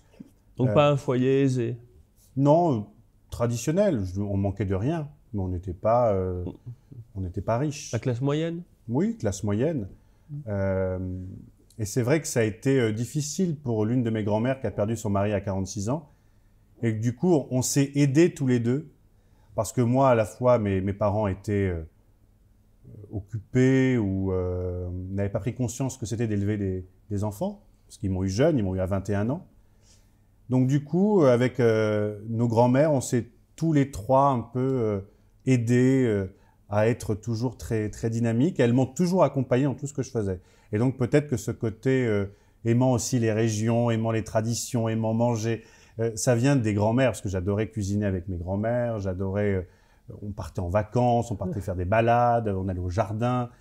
Tout ça, forcément, ça fait partie de l'enfance et de l'homme que l'on sera demain. Bah, je vais le dire parce que tout le monde y pense là, mais ça fait un peu enfance de vieux, non? Enfin, tu me disais que tu partais en vacances avec les bus des retraités. Ouais, exactement. Mais t'avais pas la déprime? Enfin, Pas du tout. Les copains, ils étaient où, les mais copains alors, de 9 ans? Non, on faisait plein de choses avec les copains. On se construisait des cabanes dans les bois. On jouait au foot. J'ai joué au foot pendant 8 ans. Ça se voit pas, mais si. Non, j'ai fait plein de choses de jeune. Mais à la fois, en fait, j'ai jamais, et encore aujourd'hui, mis d'âge aux gens. Comment t'en arrives à Claire Chazal à 9 ans? Ben, sincèrement, je sais pas. Mais j'ai toujours adoré Claire Chazal. J'ai pleuré lors de son C'est dernier... quoi? C'est le physique, c'est quoi? Je sais pas. Il y avait ce côté rassurant le week-end. Et quand elle a arrêté, sincèrement, en plus, en ayant travaillé à TF1, j'ai pleuré. J'ai pleuré lors de son dernier JT. C'était comme si la fin d'une époque, la fin de ma jeunesse, était tirée par le dernier journal de Claire Chazal. Je sais pas pourquoi. En tout cas, C'est tes grands-mères qui regardaient Claire Chazal à la oui, base? mes grands-mères regardaient Claire Chazal. Ouais, il y a un lien, il se passait un truc là. Mes grands-mères regardaient Texas Walker Rangers. Regardaient toutes les séries sympas, Amour, gloire et beauté, Dallas, Les feux de l'amour. Et du coup, mais il y avait quand même une certaine, comment je sais pas, il y avait une insouciance qu'on a peut-être un peu moins aujourd'hui. Oui, les séries, elles sont, voilà, c'est pas très intuitif de regarder Amour, gloire et beauté. Mais en même temps, il n'y avait pas de violence, il n'y avait pas de... Ah non. C'est tout le monde est beau. Mais tout le monde est alcoolique quand même. Sue Hélène est là, oui. Et elle porte bien son nom. Ouais, c'est vrai. Mais ce côté-là a été un côté négatif, en tout cas, quand je suis arrivé à Paris. Parce que, forcément, quand vous êtes élevé par des grands-parents, vous n'êtes pas élevé dans la méchanceté ou dans les gens sont méchants. Vous êtes élevé dans cette bienveillance, dans ce partage de si le voisin a besoin de sel, apporte-lui du sel. S'il a besoin que tu l'aides à porter du bois, apporte-lui du bois. Enfin, donc quand vous arrivez à Paris, on sait que tout le monde est comme ça en fait. On sait que tout le monde est là, super sympa. Tout le monde est gentil. Ouais, sauf qu'il y a plein de manipulateurs, plein de gens machiavéliques. Parfois, vous pouvez vous tromper. Et quand vous vous trompez, vous tombez. Et quand vous tombez, ça fait mal la première fois. Mais vous vous relevez plus fort. Alors par exemple, comme qu'est-ce que vous pouvez avoir comme coup tordu, entre guillemets, qu'on vit mal ou C'est surtout au niveau des personnes de confiance qu'on vous présente. Vous avez l'impression que toutes les personnes que vous avez rencontrées, qui sont gentilles avec vous, vont faire de même. Vous êtes gentil avec elles, moi, je suis gentil avec vous. Et sauf que les gens vous mettent plein de petits pièges sur la route. Il n'y a pas d'exemple concret, mais il y en a plein. Sauf qu'il y a des fois, c'est plus dur que d'autres. Et j'ai toujours trouvé l'énergie dans les projets. Et c'est pour ça, mon enfance a toujours été aussi rythmée par des projets. J'ai créé une association, j'avais 12 ans. J'ai organisé des spectacles, etc. Je me rappelle, dans le village, on disait « mais il n'y aura personne à ce spectacle ». Et je me rappelle avoir rempli la petite salle du village, il y avait 150 places. Et puis quand je suis arrivé au lycée… Il y avait qui dans le spectacle? Alors moi, j'animais. Et puis j'ai fait venir des artistes du coin, des jeunes qui chantaient, des jeunes qui dansaient. J'avais organisé des concours de mini-miss et mini-mister. Et tu faisais payer l'entrée? Non, c'était gratuit. D'accord. Non, c'était gratuit. Et à l'époque, c'était ma grand-mère qui payait tout. Elle payait la salle, elle payait l'ensemble. Tout ça pour m'aider. Je me rappelle, j'avais eu l'idée d'aller chercher des sponsors.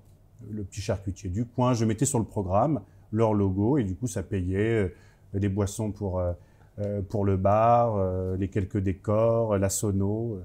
Donc, on arrivait à se débrouiller comme ça. Et puis, quand je suis arrivé au lycée, je me suis dit, il faut que je fasse des choses. Et j'ai commencé à aller voir le maire en lui disant, il me faut la salle de 800 places, je veux organiser un concert caritatif. Et puis, j'ai fait des concerts avec des anciens de la Starac. J'ai fait des concerts avec des chanteurs, etc. À quel âge Et ça, c'était en 2004. 2004, 2006, 2005, 2006. Ouais, ça fait quel âge ça? Ça fait, je pense, j'avais 18 ans. Donc à 18 ans, tu fais venir la Starac. Ouais. À Limoges. À Guéret même. À Guéret. Dans la Creuse. Parce qu'il n'y a pas de bois à Limoges. Il n'y a pas de forêt à Limoges. Il y a à Guéret dans la Creuse. Et comment tu attires l'attention de gens de la Starac, des jeunes de la Starac, pour leur dire Guéret, ça envoie du pâté. On va remplir 800 places, venez. Ouais, j'avais même fait venir Willy Denzey. Ouais, c'est drôle d'ailleurs, même aujourd'hui quand je me pose cette question, je ne sais même pas comment j'y suis arrivé.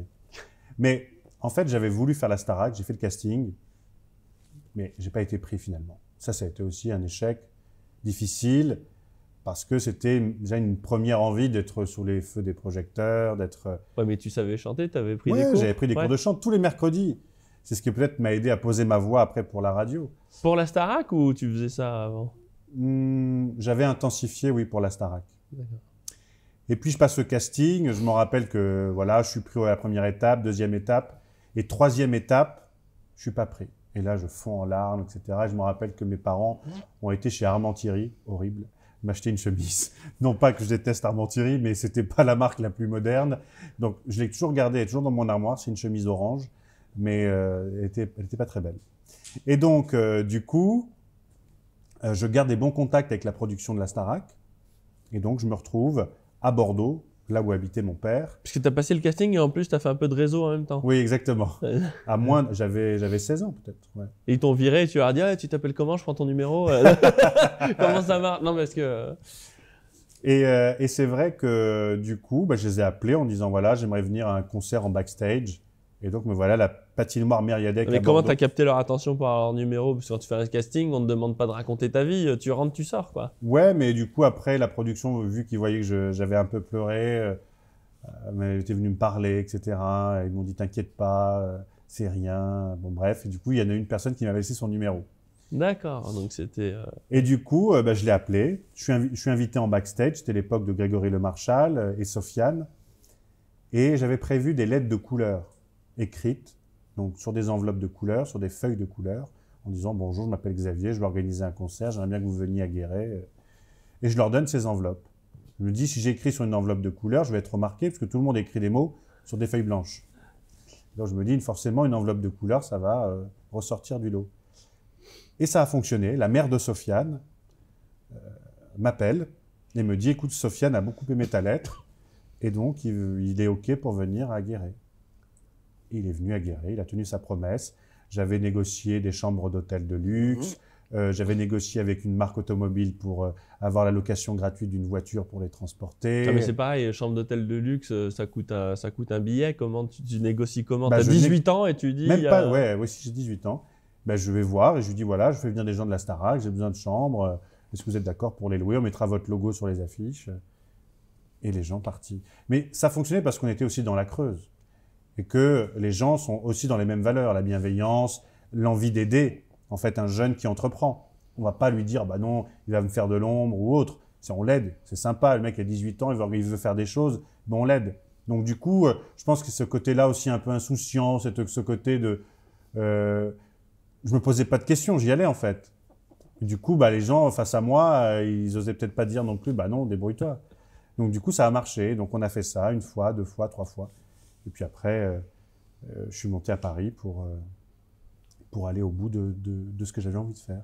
C'est-à-dire que là, tu as ton bac, en gros, à 18 ans, et tu vas faire tes études supérieures à Paris ou tu arrêtes les études? Non, je passe un bac plus 3 en journalisme dans une école privée qui s'appelle le Studio École de France. À Paris? À Paris, à Boulogne-Billancourt. À Boulogne. À Boulogne, que je n'ai plus quitté d'ailleurs depuis. Parce que vu que j'étais flemmard, je voulais absolument habiter à Boulogne pour ne pas me taper des transports. Et donc, je trouvais quand même le moyen, en habitant à Boulogne, à 10 minutes de l'école, d'arriver en retard. Mais je crois que j'arrive toujours en retard de toute façon. Donc, c'est maintenant, j'essaie d'y arriver un peu moins, mais j'ai toujours au moins 5-10 minutes de retard. Ah non, là, tu étais à l'heure, là. Oui. J'avais quand même 10 minutes de retard par rapport à l'heure de rendez-vous. Mais du coup, cette école m'a beaucoup appris. Dans les premières expériences professionnelles, un stage à Rire et Chanson, casteur à Canal J, Castel. Ah, c'est quoi casteur? Casteur, c'est choisir les enfants qui vont participer à l'émission de jeu qui était à l'époque sur Canal J, qui s'appelait La Toile Infernale. Donc c'est une émission dédiée aux enfants. Les enfants font des jeux, parfois il y a des personnalités qui viennent. Et donc je devais les filmer, leur dire « Ouais, pourquoi tu veux participer à La Toile Infernale ?» Et donc du coup c'était assez drôle de faire ça. Il est où ton papa? Ouais, Jacques Martin, le mec. Et je me rappelle un jour, il y a le chauffeur de salle. Le tournage perd du temps. On était avec Joyce Jonathan, qui était invitée pour cette émission, qui est une chanteuse. Elle était invitée pour une émission spéciale artiste. Et elle se foule la cheville pendant un jeu. Et donc, le tournage prend du temps et l'ingé son, du coup, doit partir et prendre l'avion. Et donc, on me dit, oui, qui est là et tout. Et la productrice arrive, elle dit, tiens, tu vas faire le chauffeur de salle. Pas l'ingé son, le chauffeur de salle. Alors, explique ce que c'est qu'un chauffeur de salle. Alors, sur les plateaux ça n'a rien à voir télé... avec le chauffage. Non. Sur les plateaux télé, il y a quelqu'un qui est là pour ambiancer le public, pour lui dire d'applaudir, lui dire de sourire, etc. pour que l'image que l'on donne à la télé soit des plus belles. C'est le gars qui lève le carton, comme on voit dans les séries, des fois applaudissez, pleurez, riez. Aux États-Unis, il y a carrément des panneaux, applaudissez, il faut rire, etc. Donc c'est exactement ça, sauf que j'ai jamais fait ça. Elle me met le casque sur la tête, je monte sur une espèce de strapontin, ou j'en sais rien, et là j'entends 4, 3, 2, 1, top chauffeur. Et là je sais pas ce qu'il faut faire. Donc je fais comme ça, tu vois, je lève les mains pour essayer que les gens applaudissent, et donc je me retrouve là-dedans. Mais c'était une super expérience. Je me suis toujours retrouvé dans des histoires comme ça qui m'ont fait progresser, comme quand j'étais à TF1, au moment où moi j'étais à TF1 Pub, on me dit écoute, tu fais ton travail, je devais trier des écrans publicitaires. Car quand vous regardez la télé, il y a des gens derrière qui trient les écrans pour savoir qui est en première position, qui est en deuxième, pour faire attention que le papier toilette ne soit pas à côté d'une superbe montre. Donc en fait, les écrans publicitaires, c'est extrêmement réfléchi pour avoir une harmonie, en tout cas chez TF1.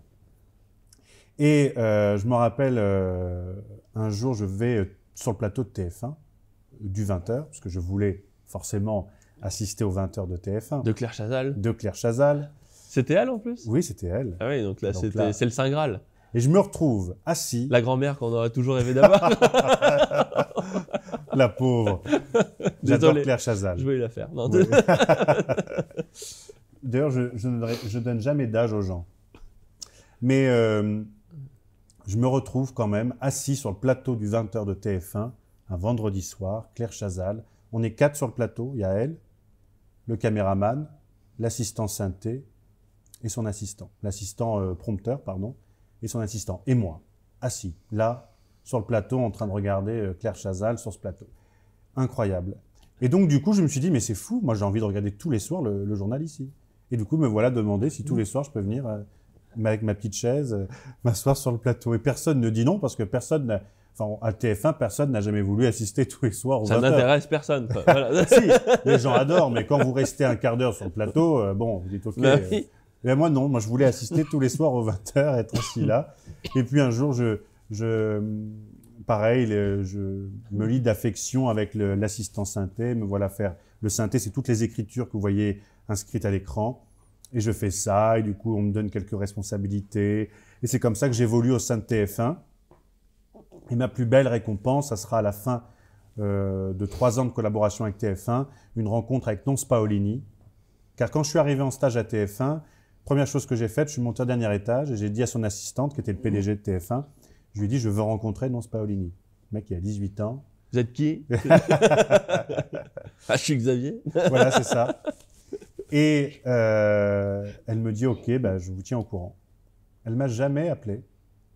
Et puis le dernier jour de mon contrat, la directrice de la pub de l'époque me dit, écoute Xavier, c'est le dernier jour, tu peux partir à midi. Je dis, oh non, je vais rester, j'ai nostalgique, parce que 3 ans dans une belle maison comme TF1, surtout qu'à TF1, j'ai jamais ressenti d'écart entre les CDD, les CDI, les précaires, les pas précaires. T'étais quoi là-bas, stagiaire? J'étais stagiaire, puis CDD. Ouais. J'ai jamais senti de différence. C'est vraiment, pour moi, une belle maison à l'intérieur. D'y travailler, c'est hyper agréable. Et le dernier jour, à 18h, le téléphone sonne. Nonce Paolini va vous recevoir. Et là, je me dis, imagine, tu serais parti à midi. Je suis resté. Et là, le PDG me reçoit et me dit cette phrase, « J'ai 1 minute 50 à vous accorder. » Et là, je me dis, tu viens de ruiner ta carrière en 2 secondes, puisque quand vous êtes jeune, vous avez un peu peur de tout. Et donc, je rentre dans son bureau et je lui dis, oui, voilà, je lui explique un peu ce que j'ai fait à TF1. Il se retourne, il fait, oui, et alors? Je me dis, ben, vous savez, vous voyez le périph' là, je passais tout le temps avec ma grand-mère quand on allait à Disneyland Paris, parce que j'allais à Disneyland Paris tous les ans avec ma grand-mère. Et je lui dis, un jour, mamie, je travaillerai à TF1. Et je lui dis, vous voyez, ma plus grande fierté, c'est de dire aujourd'hui à ma grand-mère que j'ai travaillé à TF1 et j'en suis très fier. Et là, il me dit, bon, allez, installez-vous.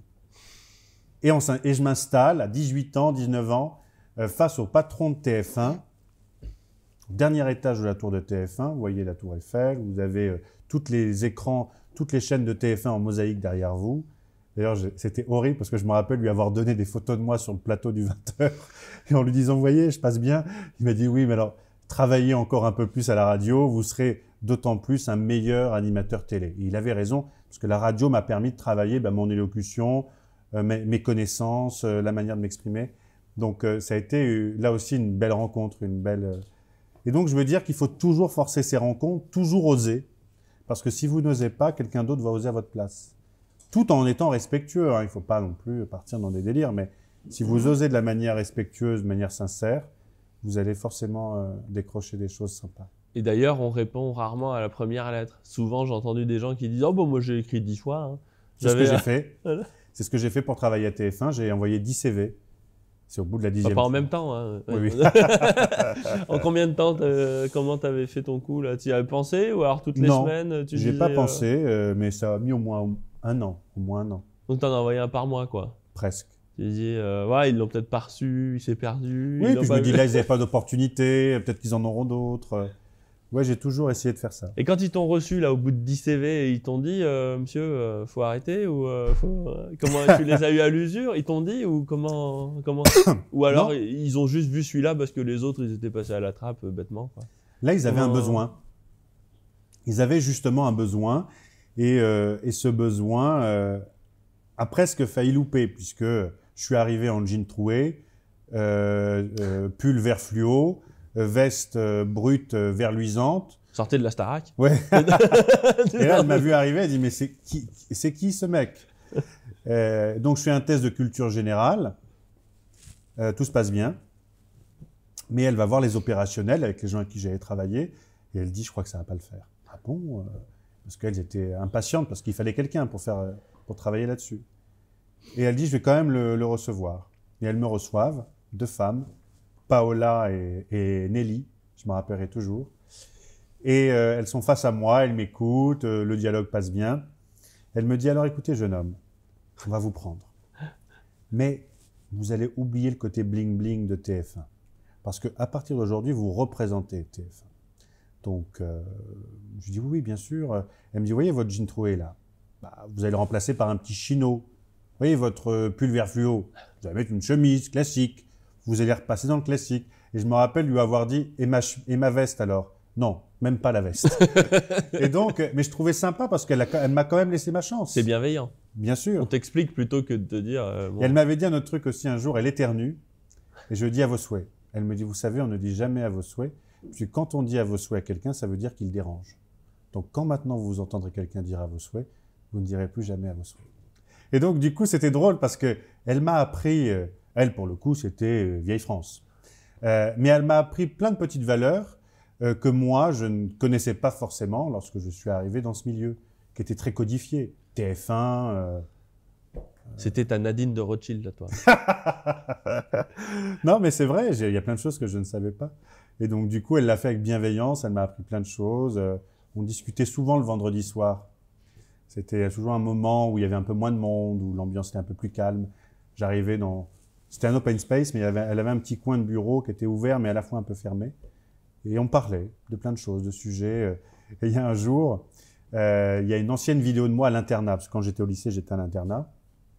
Un jour, on décide à l'internat de mettre du savon et de l'eau dans la salle de bain pour glisser cul-nu. Vous voyez, c'est très drôle. Et on fait ça, quelqu'un filme à l'époque, bon voilà, ok.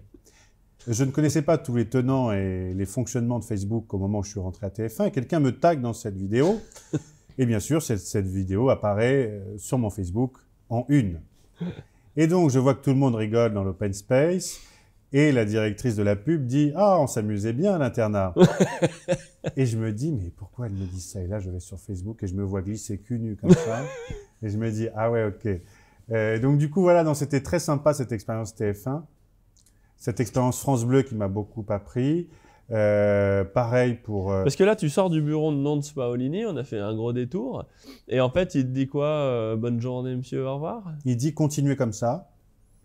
Il dit il faut rien lâcher, mais favoriser d'abord la radio, puisqu'on est rarement un bon animateur télé à 21 ans ou 20 ans. Il dit il faut d'abord avoir un peu d'expérience, et après, vous serez, si vous continuez comme ça, un bon animateur télé. Et c'est là que tu as décidé de filer à la radio. Ouais, exactement. C'est lui qui t'a convaincu, en fait. Ce rendez-vous, il a été clé pour ça, quoi. En tout cas, il m'a renforcé dans le fait de, effectivement, me concentrer sur la radio. Ah, et du coup, tu es allé voir Radio France Bleu. Ouais, France Tu leur as Bleu. dit c'est Nonce Paolini qui m'envoie. Imagine le mec. Oui, je viens de la part de Nonce Paolini. Ça aurait pu, hein, je pense que j'aurais pu le faire. Mais non, j'ai été en fait, première fois, il fallait que je fasse un stage. Et j'ai donc contacté France Bleu Creuse. Je me suis dit, si je dois rester 1 mois ou 2 mois, il faut que je puisse avoir les moyens de me loger. Ma grand-mère habite dans la Creuse, donc je vais demander à France Bleu Creuse. Et le mec me prend 2 mois en stage. Et là, c'était incroyable. J'ai commencé à faire des premiers reportages, des reportages très traditionnels d'ailleurs, où on allait découvrir des produits, des savoir-faire. Je me souviens d'un vieux monsieur qui avait fait un musée privé chez lui. On a fait un reportage sur ça. Ça m'a marqué parce que il venait de perdre sa femme et il avait eu un accident de voiture. Et la première chose qu'il fait, il sort l'album photo, les images de lui complètement tuméfiées sur son lit d'hôpital, et le cercueil de sa femme. Je me dis, mais Ambiance. pourquoi il me montre ça? Et en fait, je comprends que l'animatrice qui m'emmène avec elle en reportage, parce que j'étais en duo, bien sûr, au début, eh bien, en fait, il la considère comme quelqu'un de sa famille. Il l'écoute tous les jours. Et pour lui, cette femme, d'ailleurs, au moment où je lève mes yeux sur la cheminée, il y a tous les animateurs de la radio qui sont en photo sur sa cheminée. Et je me dis, cet homme seul, chez lui, eh bien, sa seule famille, c'est les gens qui l'écoutent à la radio. Et donc, le fait qu'il nous montre ça, c'est parce qu'on faisait intégralement partie de sa famille.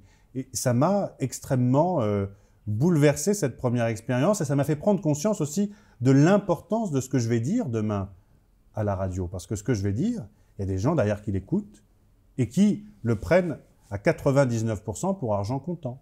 Si on l'a dit à la radio, c'est que c'est vrai. Et donc, ça m'a fait prendre conscience de l'importance de ce que je dis, de l'importance de ce que je fais et du respect que je dois avoir à ces gens qui nous considèrent. Et donc, cette première expérience se fait... Tu y allais pourquoi à la base là-bas? Pour faire un stage de 2 mois. Non, chez la personne qui... un reportage sur son musée privé.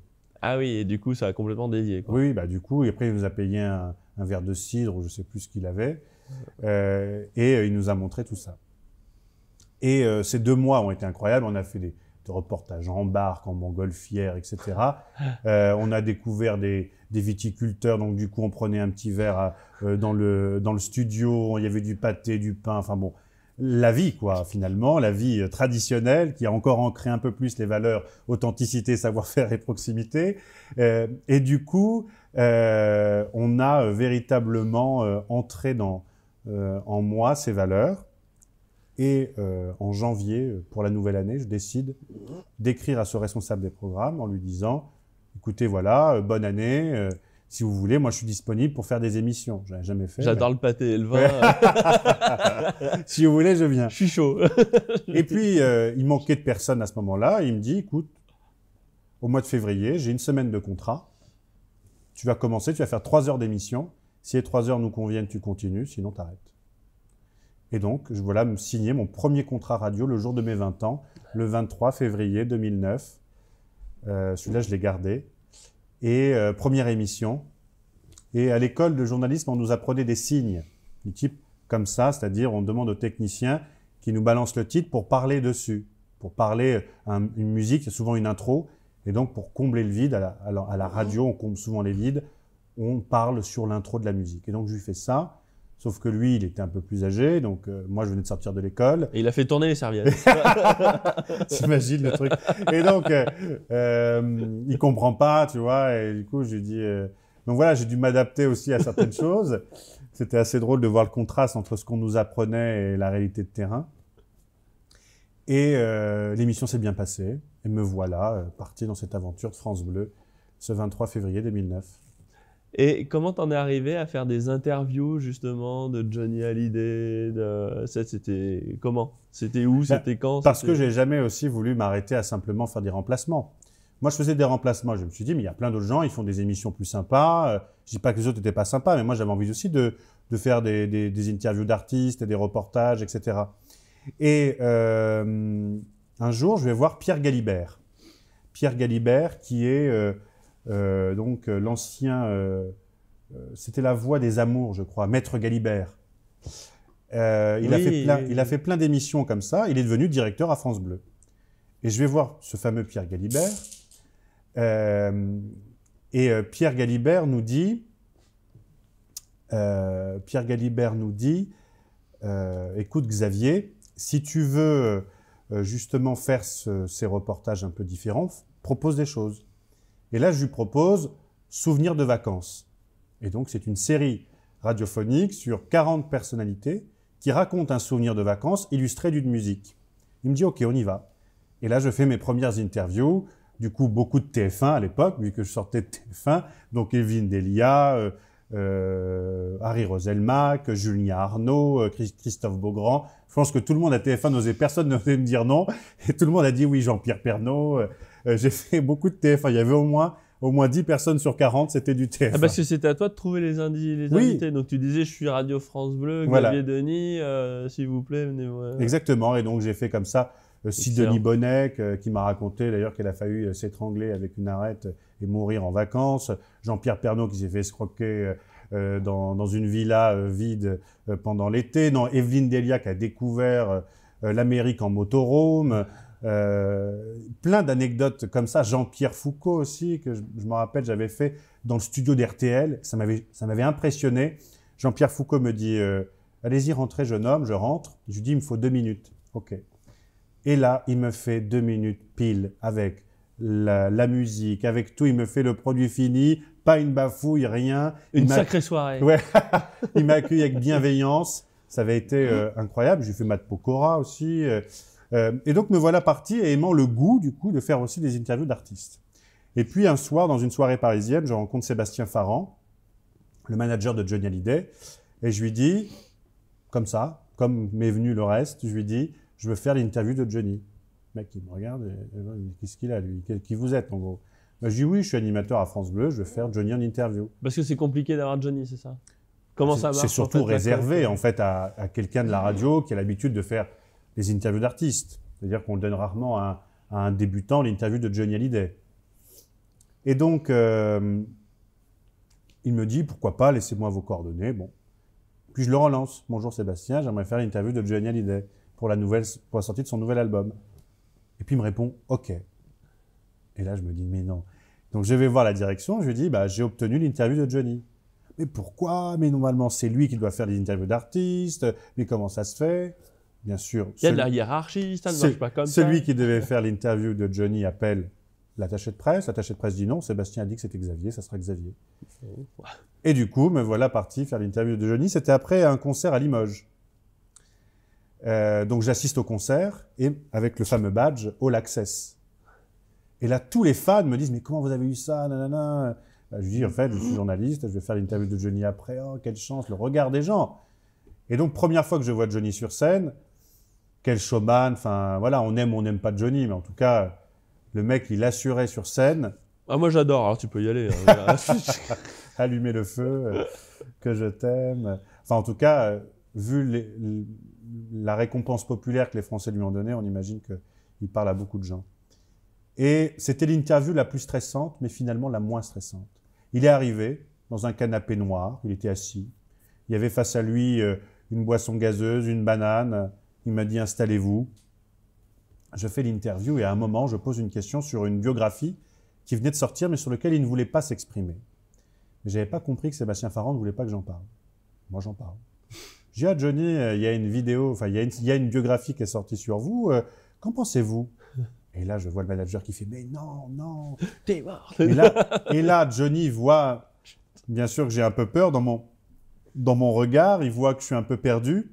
Et au lieu de dire, comme je pense de nombreuses grosses stars auraient fait, c'est-à-dire qu'il aurait pu interrompre l'interview ou être très désagréable. Au revoir. Au revoir. Et donc, il a pris en gag, j'avais un livre d'or avec la langue des Rolling Stones. C'est-à-dire que toutes les personnalités que j'ai interviewées, je leur ai fait mettre un mot dans ce livre d'or. Et il regarde mon livre et il dit « Ah, mais c'est la langue des Rolling Stones. Vous aimez les Stones ?» Je dis « Oui ». Il me dit « Ah, moi aussi. Quelle est votre chanson préférée des Stones ?» Et il détend l'atmosphère en me posant cette question. Et il continue l'interview comme si de rien n'était. Et j'ai trouvé sa bienveillance, mais d'une leçon incroyable. C'est Johnny Hallyday. Bon, il peut se permettre, je pense qu'il peut, à ce moment-là, il aurait pu tout se permettre.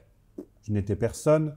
Et il m'a traité de la même manière, je pense qu'il aurait traité tous les autres. Et là aussi, ça, c'est une belle leçon. Et j'ai continué comme ça à faire des artistes en interview. Julien Clerc aussi, superbe interview, où j'ai réussi à le mettre à l'aise un jour où il était peut-être... c'est pas évident quand on est artiste de toujours être feel good, d'être toujours de bonne humeur. Personne n'est jamais tout le temps de bonne humeur ou feel good. Et donc moi, il n'y avait jamais aucun jugement. Je me rappelle aussi d'une interview de Bernard Lavillier qui a duré 1h30 au lieu de 20 minutes, où les pintes de bière circulaient à foison.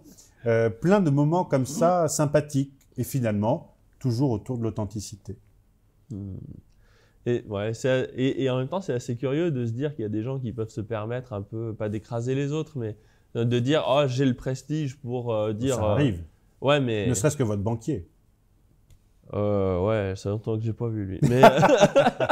Donc finalement, dans la vie de tous les jours, qu'on soit artiste ou pas, mais le banquier, il a tendance à faire « je suis le banquier, je dirige ». Est-ce que tu t'es déjà dit ça avec un boucher que tu allais voir Qui se l'a pété? Ben Oui. ouais. Ah oui, Ouais. oui, je me suis déjà dit. Et je ne suis plus jamais retourné. Vous savez, il y a un boucher, un jour, j'y vais, c'était en plein été. Donc mon boucher habituel est fermé. Donc je vais à un autre boucher où je n'ai pas l'habitude d'aller. Et là, dans cette boucherie, rentre Noémie Lenoir, la mannequin. Ouais. Mais elle arrive derrière d'autres. « Oh, Madame Lenoir, comment allez-vous ?» Et il la sert avant tout le monde. Je me suis dit, c'est une blague. Je devais prendre, je ne sais pas, un roast beef pour 6 personnes. Je suis quand même resté, j'ai pris, par exemple, je ne sais pas, une escalope de dinde et je suis parti. Ça m'a... mais des exemples, il y en a plein. Lorsque vous allez justement en région, aujourd'hui, je suis parisien, j'habite à Paris depuis 13 ans, mais je suis ancré dans des valeurs traditionnelles, dans les valeurs qui sont les miennes, de la Creuse, du Limousin, du Sud-Ouest. Et tu risques de passer du temps en Bretagne dans les années qui viennent. Voilà, mais j'aime bien. Vers Morlaix.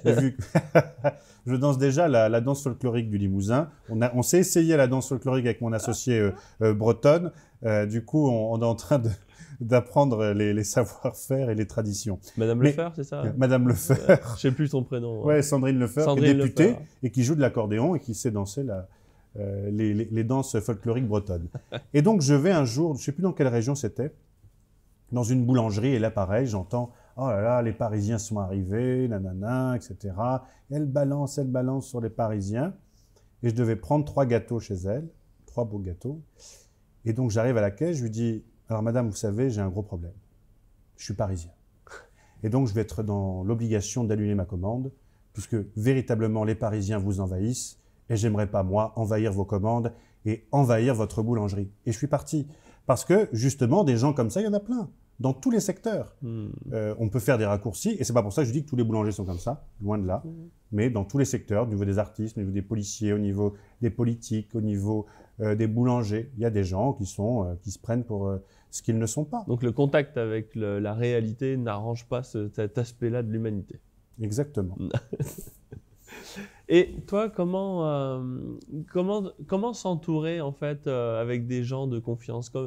C'est quoi ton secret, ou enfin, peut-être pas un secret, mais ta recette, ou comment tu fais tout simplement pour arriver à t'entourer avec des gens de confiance? Ça, je pense qu'on peut Surtout jamais... dans un milieu où tout le monde essaie un peu de se marcher sur la tête pour monter. On peut jamais être sûr. Surtout quand on débute, c'est pour ça que je me suis trompé. C'est parce que j'ai fait confiance à n'importe qui. Malheureusement, je pense, l'une des priorités, c'est écouter son cercle rapproché, ses amis d'enfance, sa famille. Ne pas hésiter à poser des questions à sa famille, parce qu'ils verront toujours la situation hors de toute manipulation. Ils verront la vérité des propos. Aujourd'hui, je sais que je peux avoir confiance en certaines personnes et pas en d'autres, parce que c'est l'expérience. Je sais qu'aujourd'hui, je me suis associé avec Tim Muller et que j'ai une confiance aveugle. Parce qu'on partage les mêmes valeurs, parce qu'on a eu vous savez, construire une amitié forte, une relation, quelle qu'elle soit, ça passe par la confiance. Mais sa confiance, on la gagne avec les actes que l'on fait au quotidien, avec les actions que l'on va faire au quotidien. La confiance, elle doit être la priorité finalement de tout. La confiance avec tes amis, par exemple, tu ne l'as pas gagnée du jour au lendemain. Tu as dû faire des choses pour qu'ils te fassent confiance. Alors moi j'ai toujours dit que les meilleurs amis qu'on avait, c'est ceux dont on n'a jamais réussi à se débarrasser. C'est vrai, sûrement, peut-être que mes amis pensent ça. Mais du coup, la confiance, au tout début, vraiment quand on arrive à Paris et qu'on est issu d'un milieu différent des régions, il faut être très prudent parce que ça peut vous emmener dans des histoires dans lesquelles vous n'avez pas du tout prévu d'aller et qui peuvent vous créer beaucoup de problèmes. Par exemple, quelque chose de... Des mauvaises rencontres. Tout le monde peut faire des mauvaises rencontres et ces mauvaises rencontres peuvent être très nuisibles. Donc, il faut ne pas hésiter à en parler à vos plus proches, vos frères, vos sœurs, vos parents, vos grands-parents, vos amis d'enfance, pour voir si effectivement ce que vous avez compris, ce que les autres l'ont compris de la même manière, pour voir si vous ne vous trompez pas. Mais je pense que la seule des solutions de la confiance, c'est de se tromper et comprendre qu'on a eu trop de confiance. Mais je dis souvent, je préfère être trop con Enfin, trop gentil que trop con. En gros, c'est le tamis, le tamis qui trie le bon du mauvais, il faut faire. Ouais. Puis quand on se fait avoir, on laisse tomber, et puis quand on se fait pas avoir, on continue, quoi. Bah, je trouve que se faire avoir, ça fait partie de la vie. Se tromper, ça fait partie de la vie. Tomber, ça fait partie de la vie. Si finalement on est trop protégé, est-ce qu'on devient un homme fort? Je pense pas. Je pense que ce qui m'a rendu aussi plus fort, ce sont mes échecs, c'est aussi mon apprentissage dans une enfance pas simple, avec des parents divorcés, dans une région où on vous scrute pour le moindre chose, où on vous dit que rien ne sera possible, que vous ne serez jamais animateur, que vous ne serez jamais journaliste, que votre spectacle ne marchera jamais. Tu fais un spectacle? Non, mais tu sais, le spectacle, quand j'étais petit. Ah oui. Donc, du coup, on vous dit tout le temps que ça ne va pas fonctionner. Et finalement, moi, j'ai toujours dit que ça va fonctionner. Et finalement, ça a toujours fonctionné. Avec parfois plus de difficultés que d'autres, mais voilà. Et puis finalement, je suis content de m'être trompé. Parce qu'aujourd'hui, je suis en capacité d'avancer avec confiance avec mes partenaires actuels. On rencontre des gens formidables qui sont prêts à vous donner comme ça, sans rien attendre en retour. Il y en a d'autres où vous avez décidé de construire une partie de votre vie. Quand vous vous associez avec quelqu'un, comme avec Tim Muller, et que vous avez des projets aussi forts, c'est une partie de votre vie. Vous ne pouvez pas vous associer avec quelqu'un dont vous n'avez pas confiance, que vous n'aimez pas, dont vous ne partagez aucune des valeurs. C'est forcément vous partagez une part de votre vie avec cette personne. Et qu'est-ce que tu as trouvé de différent dans un projet industriel et de terrain? Donc, parce que l'industrie, c'est compliqué, voilà, c'est très concret, c'est compliqué, voilà, on y perd des plumes et on en gagne, mais en tout cas, c'est concret. Voilà, il y a action, réaction tout le temps, quoi. C'est pas neutre, on peut pas se dire bon, bah, je laisse passer 3 mois puis on verra. Non. C'est l'engagement, c'est les choses concrètes, c'est concret. C'est-à-dire qu'effectivement, quand tu fais de la com sur Instagram, c'est concret, mais c'est différent. C'est-à-dire que déjà, ça va mettre un peu plus de temps. Là, quand tu dis on achète les machines, elles seront sur le terrain, c'est concret. Et la matière première qui arrive, elle est transformée, ça fait un fil. Ça, c'est concret. Et je pense qu'on a besoin de ça. Moi, en tout cas, et mon associé pareil, avons besoin de cette connexion avec la réalité. Et les 30 personnes donc, qui vivront grâce à Quelle responsabilité. Quelle responsabilité, mais à la fois, quel honneur et quelle confiance. On revient à la confiance. S'ils travaillent pour nous, ils nous doivent cette chance qu'on leur a donnée. Mais nous, quelle responsabilité de maintenir ces emplois, de les former toujours au plus juste, d'être le plus humain possible, de les comprendre dans leurs difficultés du quotidien. C'est pas juste, on va mettre 30 ouvriers et puis on va mettre un chef de secteur. C'est pour ça que tout à l'heure, quand tu disais, mais qui va diriger l'usine? Oui, il y a le chef de secteur, mais il y a nous, porteurs de projet. On ne peut pas dire, bon, maintenant qu'on a mis tout le monde, on se casse, on récupère nos billes et puis, allez, ciao, bonsoir, comme aurait dit PPDA dans Les Guignols, si les gens connaissent encore Les Guignols. Mais du coup, ça fait partie de ça, de cette envie d'engagement que l'on a. Quel plaisir de relocaliser un savoir-faire qui est à la base français, en France, dans un moment comme celui-ci où on dit que c'est la reconstruction du pays. On va rentrer dans une base de reconstruction. Et d'ailleurs, cette reconstruction, si tu peux me permettre de rebondir sur un projet qui est aussi un autre projet que l'on va porter avec Tim Muller, c'est les bâtisseurs de demain. Les bâtisseurs de demain, c'est une exposition qui justement va mettre en avant la reconstruction du pays. C'est-à-dire que ce sera des portraits de Françaises et Français qui vont permettre de montrer ce que la France est aujourd'hui, mais ce qu'elle sera demain. Et surtout pas que les stars, que les gens qui ont gagné des millions, etc. Parce que c'est quoi la réussite finalement? Bonne question, tiens, je te la pose. Parce qu'on parle tout à l'heure d'une prétendue réussite. Mais cette réussite, c'est celle que l'on veut bien nous-mêmes nous accorder. C'est-à-dire que pour moi, une femme qui a élevé 7 enfants, elle a plus réussi que n'importe qui. Mais à la fois, un homme qui a monté une entreprise et qui aujourd'hui a des salariés, il a aussi réussi. Le postier qui nous permet d'avoir le courrier, les impôts en ce moment, dans la boîte aux lettres, a réussi aussi. Grâce à lui, un maillon de la chaîne, etc. Donc, les réussites, pour moi, il y a tout le monde réussit. Pour moi, les personnes qui ne vont pas réussir sont ceux qui baissent les bras. Alors, qu'est-ce qui fait la différence entre l'échec et la réussite? C'est quoi le... Eh bien, ceux qui vont baisser les bras ou ceux qui vont être passifs. Vous voyez, pendant la crise, on a une agence de communication spécialisée en événementiel. On aurait pu dire, bon, il n'y a plus d'événementiel, donc on fait rien. C'est incroyable, l'État n'a pas assez d'aide, etc. Que vais-je faire? Et attendre. Et puis, me dire, bon, c'est pas grave, je ne paierai pas mon loyer. C'est pas grave, je ne mangerai plus les bons produits que j'aime manger. C'est pas grave, je m'habillerai plus. C'est pas grave, je vais rester chez moi. C'est pas grave. J'aurais pu dire tout ça. Pizza PlayStation. Voilà. Voilà, j'aurais dû vendre la PlayStation parce que je n'avais plus de revenus. Du coup, ce qu'on s'est dit plus tôt avec Tim Muller, c'est qu'on s'est dit, on va monter une nouvelle société adaptée aux besoins d'aujourd'hui. C'est un risque, mais à la fois, comme tu as dit tout à l'heure, c'est du service. Donc, c'est pas comme si tu dis, je monte une usine, le risque est amoindri.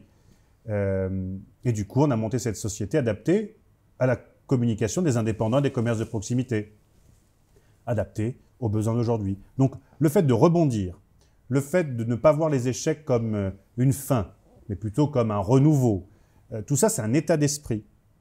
Et il faut avoir cet état d'esprit. Mais je pense que c'est vrai que c'est un peu...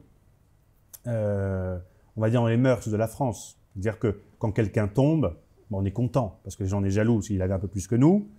Et puis en plus, on se dit, bah, très bien, ça fait de la place. Alors que si on regarde un peu les États-Unis, il y a plein de choses que les États-Unis n'ont pas à nous envier. On a un système de protection sociale en France formidable. Quand vous êtes au chômage, voilà, enfin, il y a plein de choses qui sont formidables en France. Mais sur ce truc de, vas-y, on est avec toi, relève-toi, construis, tu t'es trompé, c'est pas grave, je t'aide à te relever, tu vas construire autre chose. Ça, on a beaucoup à apprendre des Américains, comme eux ont à apprendre sur nous aussi. Et je pense que ça, c'est vraiment le côté positif des États-Unis.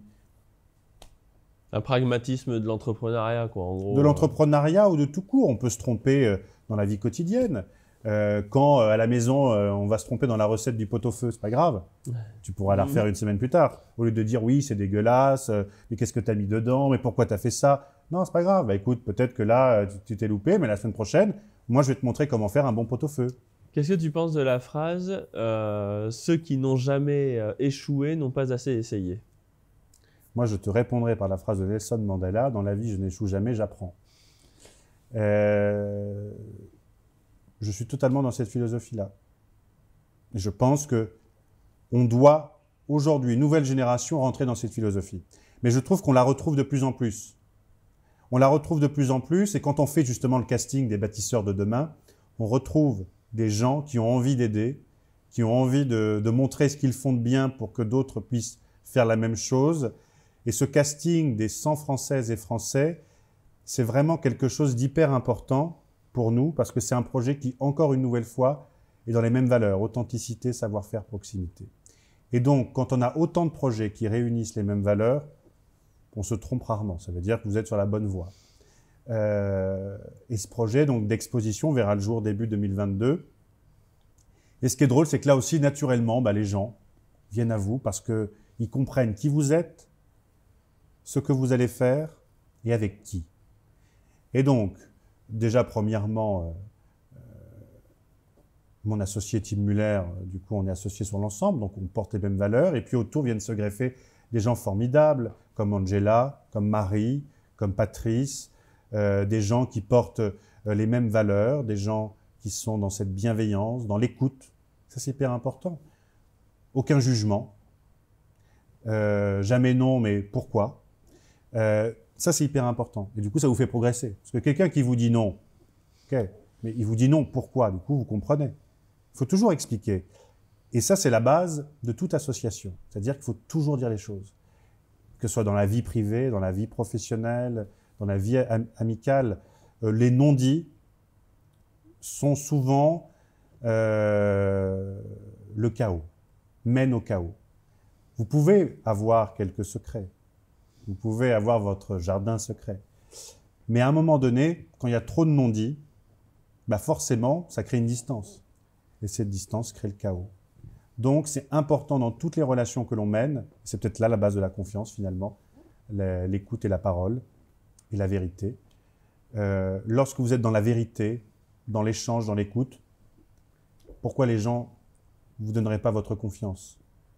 parce que finalement, vous n'avez jamais menti, vous êtes toujours dans la vérité, vous êtes peut-être trop parfois un petit peu trop, alors en ce moment, le mot à la mode, c'est hypersensible, entier, tout le monde est hypersensible d'un seul coup, tout le monde est entier, tout le monde est... Et on a tous un pervers narcissique sur le dos. Voilà, c'est ça. Hein, donc il y a des mots à la mode, mais je pense que c'est hyper intéressant de réfléchir sur ces valeurs.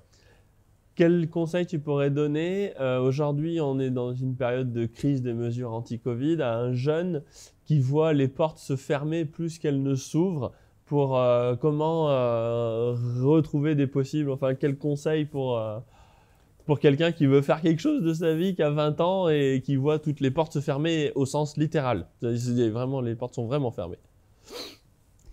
Le problème des conseils, c'est que qui sommes-nous pour donner des conseils? J'ai toujours un problème avec ça. J'ai l'impression de passer pour le mec qui donne des conseils. Bah, des pistes alors.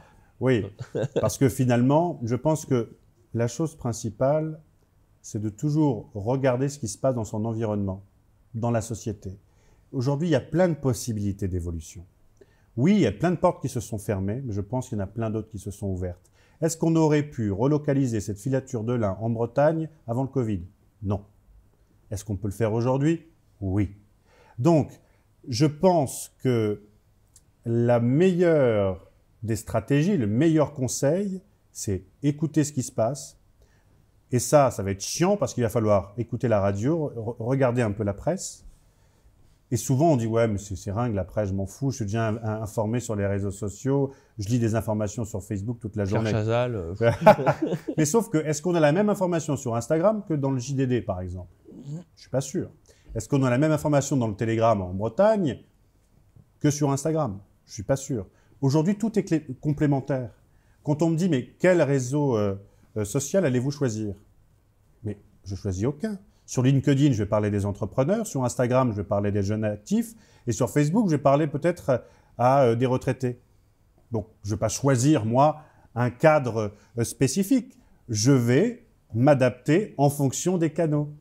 Et ça, c'est hyper important. David Denis, merci. Merci à toi de ton invitation. Merci de cette initiative, de pouvoir nous faire découvrir à chaque fois des parcours différents. Et c'est grâce à des initiatives comme celle-ci que l'on peut aussi s'intéresser un peu plus aux gens et à l'humain. Enfin, merci. Merci d'être resté avec nous jusqu'à la fin de cette interview. Puisque vous avez aimé, pensez à vous abonner à la chaîne Grand Angle Entrepreneur en appuyant bien sur la cloche pour être notifié des prochains épisodes. Merci aussi de partager avec votre entourage, ça nous aide beaucoup à faire connaître la chaîne. À très bientôt pour de nouvelles vidéos. Ciao!